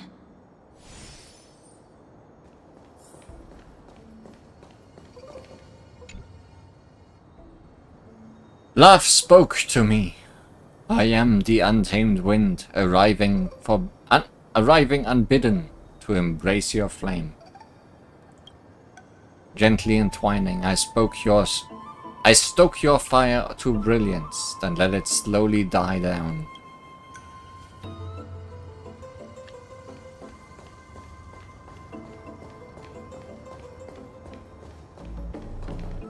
That can't be. Was it for fending off the black tide? Or perhaps... What exactly is this butterfly of divine mind? Is it a very powerful guardian monster? Very vine. No, how should I put it? It's considered a safeguard for the Titan's core flame. This butterfly is created from Nestia's remaining divine mind and bears the responsibility of guarding the core flame. Legend has it that someone can only pass the trial of the butterfly by proving they possess pure and unselfish love within their heart. Only then can they awaken the great tree to open up the path to meet Circe's. But how are we going to prove it?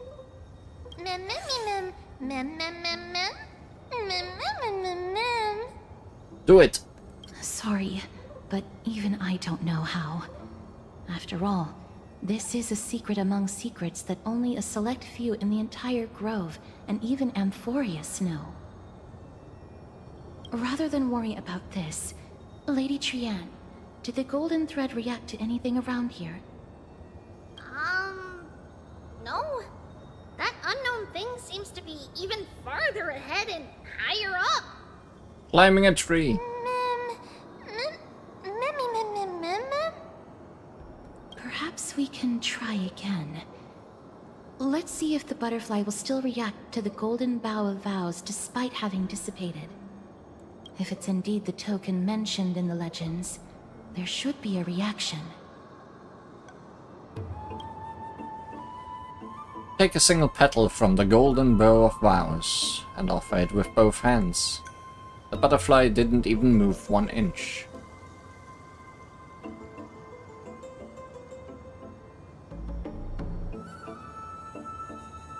Chew on the petal with a highly provocative expression.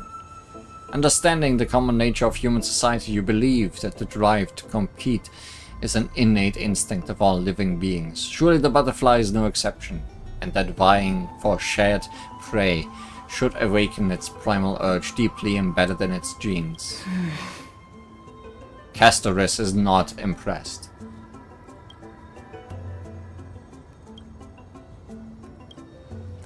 Alas, it seems to have declined your challenge for a duel. I did what I could, but the butterfly didn't even move 1 inch. Let me give it a try. Are you also gonna chew on it? Oh, Nestia.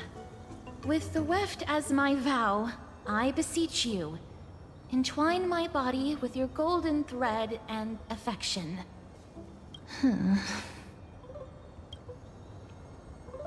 And say my idea was bad if yours also doesn't work.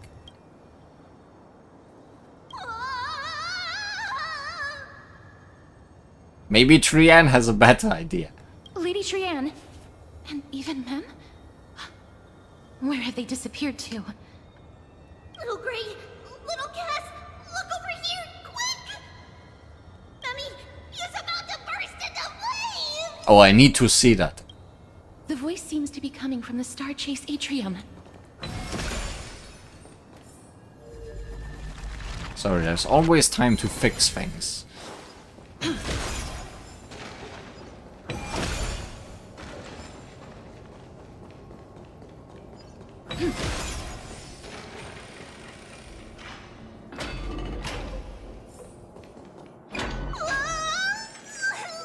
Little Gray, little Cass, it's bad. It's very bad. I'm fine.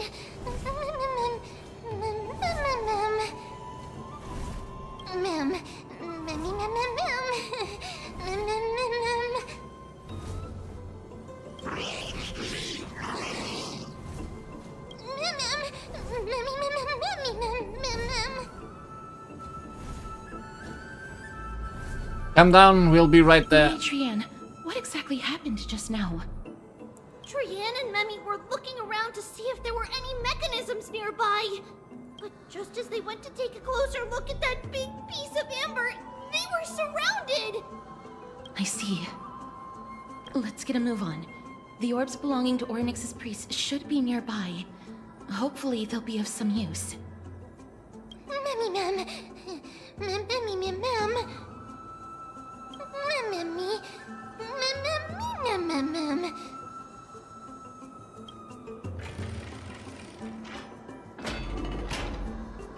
Oh boy, big puzzle room.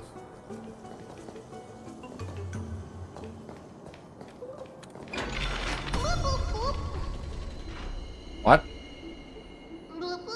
Oh, because you're underwater now. Good.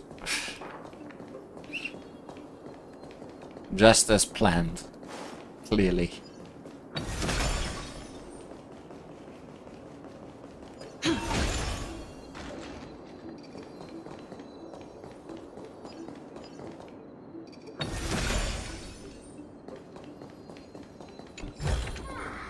Looks good.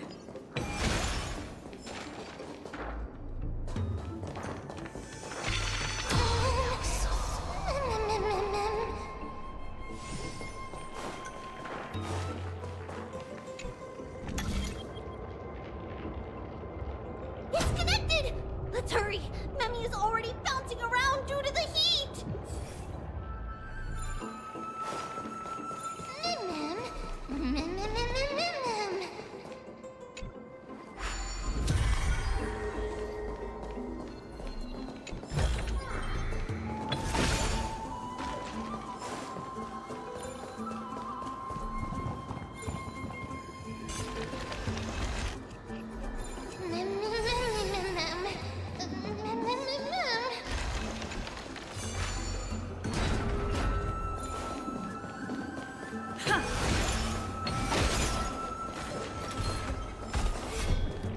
Hi.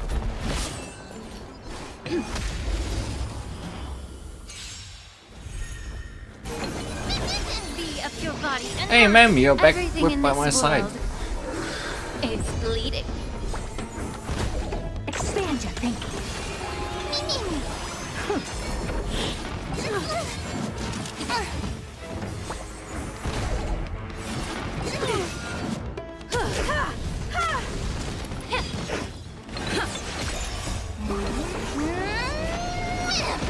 Open sesame. Humanity never conceals its desire to control the heavens, and I'm no exception.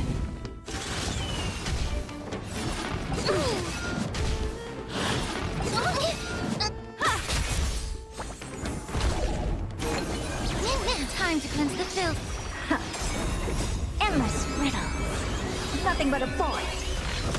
Expand your thinking. Watch it crumble. Reach the end of the story in your own way. Still not sure if I actually figured out what the last of these did.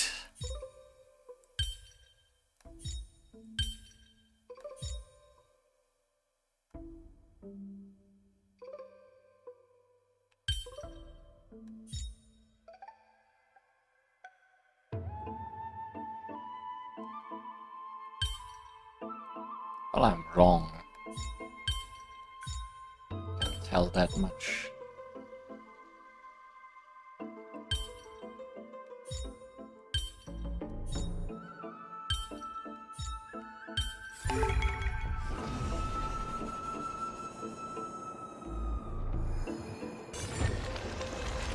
Oh, it created another flower. Okay. I just did not see what it did last time.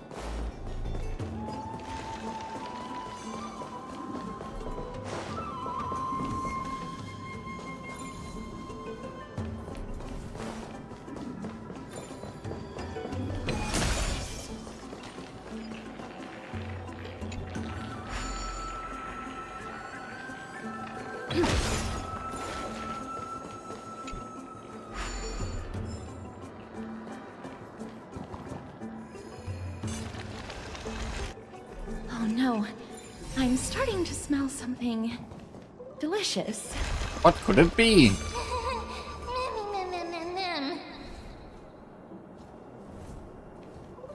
Tasty, tasty bam. Hello, horse.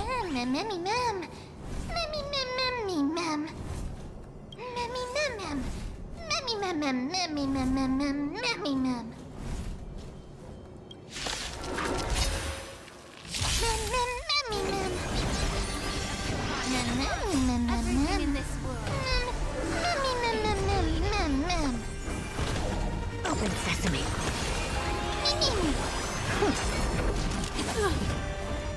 Let's make sure the enemies are well done. Expand your thinking. Endless riddles. Nothing but a boy. Open sesame. Watch it crumble.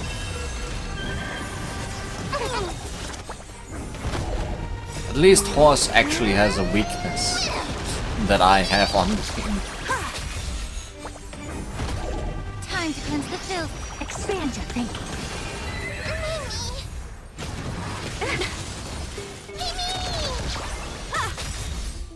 Humanity never conceals its desire to control the heavens, and I'm no exception.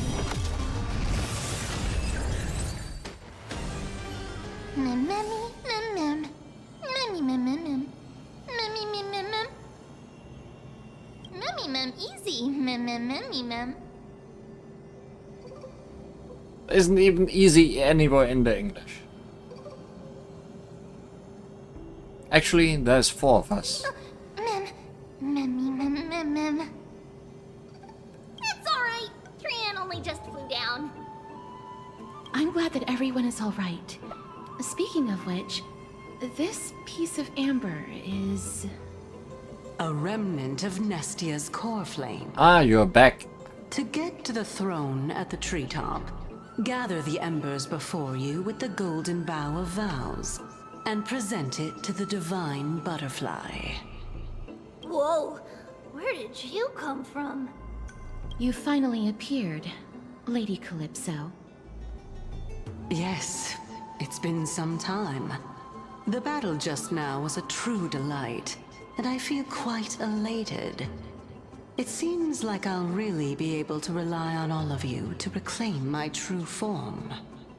Lady Trian, how does the golden thread react to her? Huh. There's no reaction at all. Obviously. After all, the fragment that you picked up just now is completely unrelated to me. All right. Just do as I say. If you're able to pass the trial, I will tell you everything truthfully. Another trial. Keeps being more trials. Mem. Mem. But we have to go to the treetop to find Nax anyway, right? I've got a hunch. Come, let's collect the embers and go confront her. Give me the ember. According to Calypso, we just have to gather the embers before us with the golden bough of vows.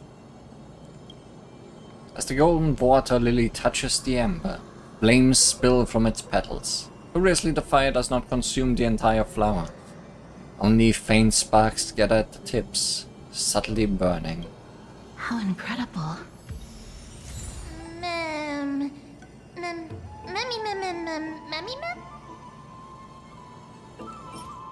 Burning golden bough of vows.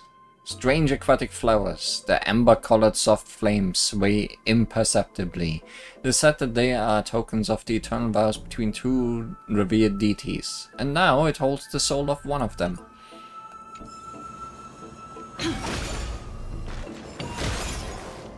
You better not be a thief. Okay. Is that all?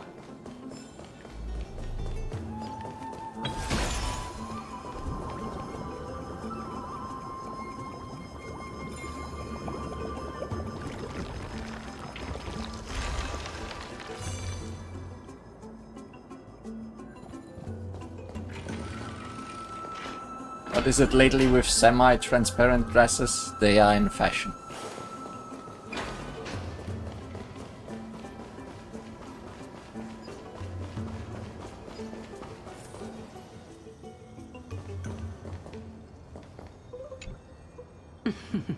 It seems like you managed to gather the embers. In that case, just offer it to the divine butterfly. It'll be fine.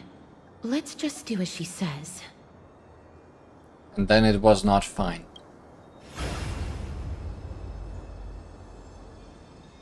It's a success! Path has appeared! All that for one branch. All of you have indeed passed the trial.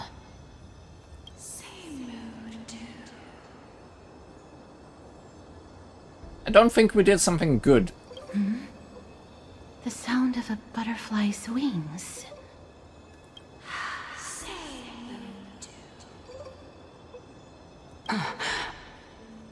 I'll be back shortly.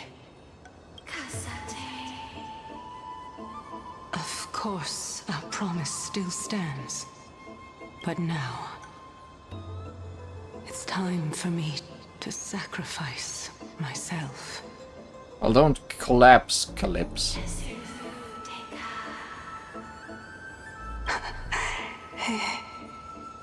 If the West Wind ever ends, let that be the place where we reunite. Farewell, my love. Lady Calypso, this is...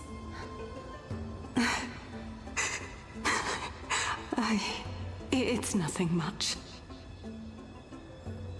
Thank you so much for your help. Now, it's time for me to fulfill my part of the promise. Like telling us truths? Well, in that case, I can start. You're actually Cersei's, right?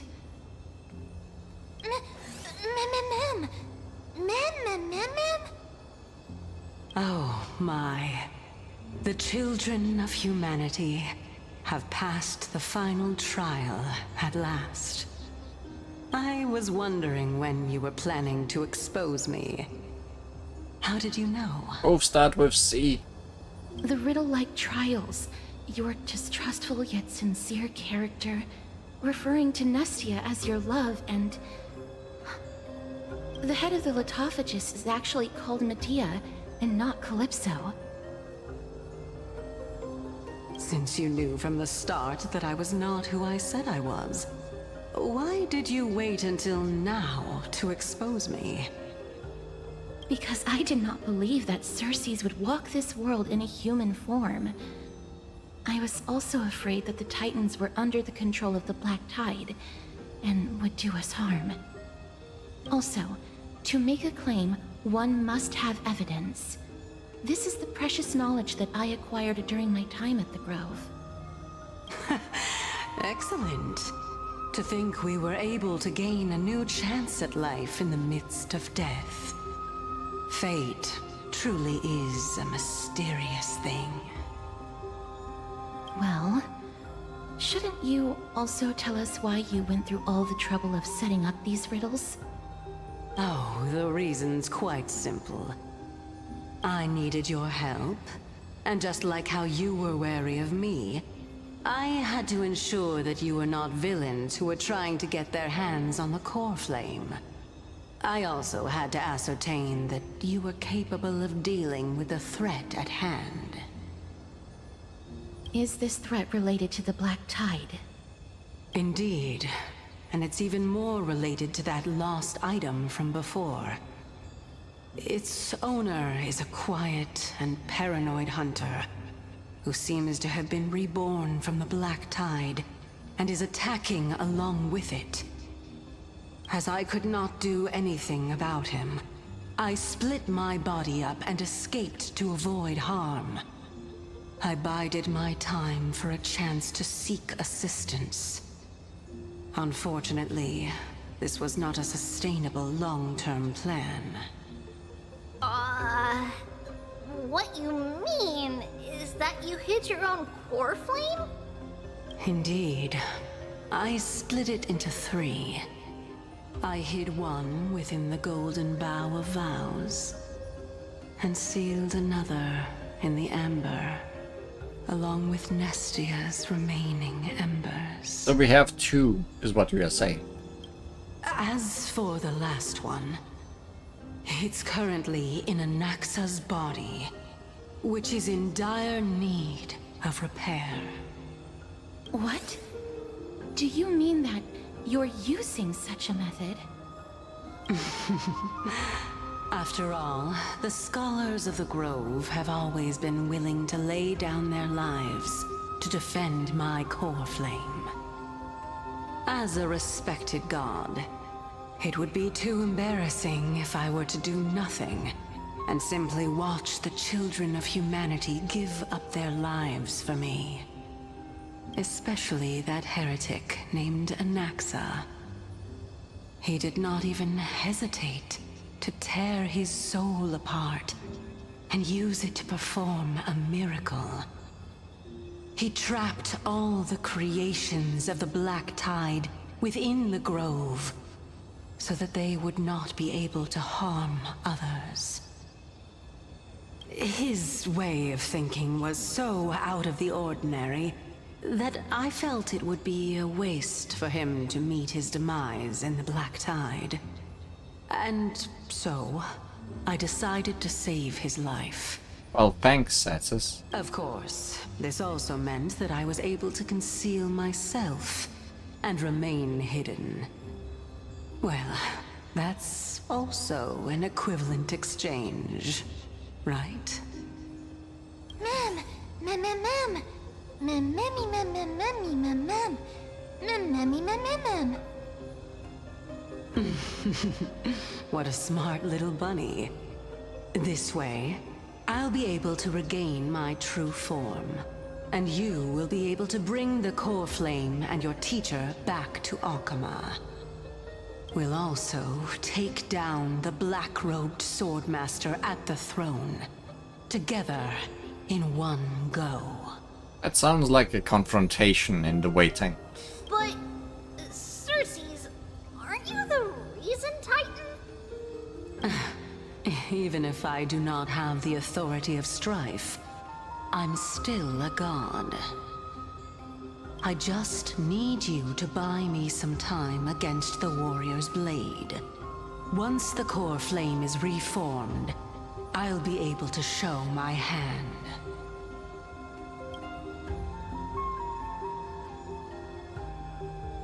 Just leave it to me. Buying time is my specialty. Excellent.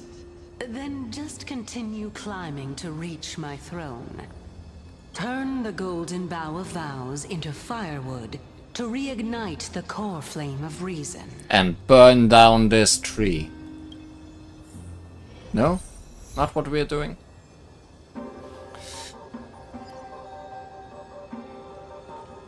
As I said, it sounds like there's a battle brewing. We go further in our search for Anaxa and the black-robed swordsman. So I think we're leaving that for next time, because I'm almost an hour above the amount of time I want to play.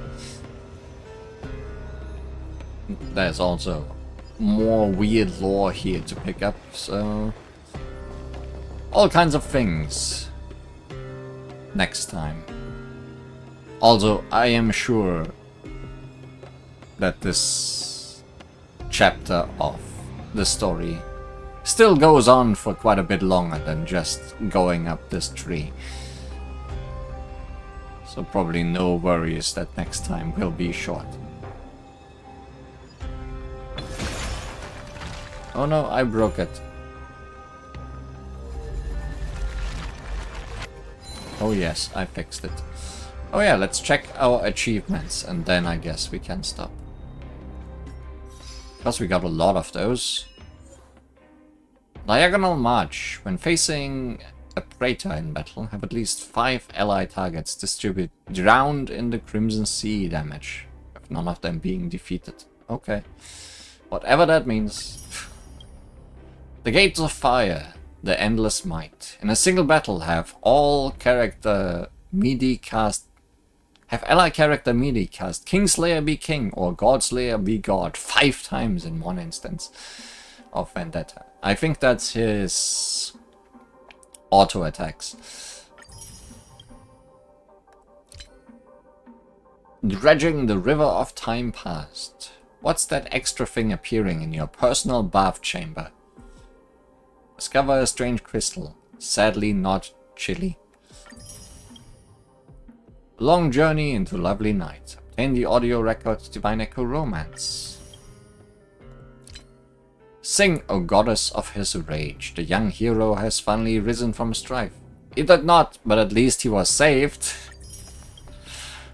Oh, poor Finon. Open 120 treasures in Amphorius. Demigod of treasures. Erudition from the deep. Obtain a treasure chest buried deep underwater in the Murmuring Woods, Grove of Epiphany. Adonis Elevator. Stand upon the Cognos Bloom for the first time.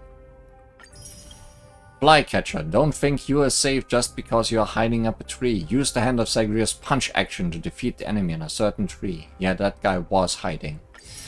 Throbbing Heart. Offer our kin to the deepest love. Revitalize the dewy heartwood. And finally, Butterfly adores flower. The golden threads and leaves weave into a song of love. Past the Butterfly of Divine Mind's trial. We have achieved many a thing. Next time, more things to achieve. See you then. Thanks for watching. Maybe I should switch my team to better accommodate the enemies we are facing around here. I guess we'll see. Mem. Bye.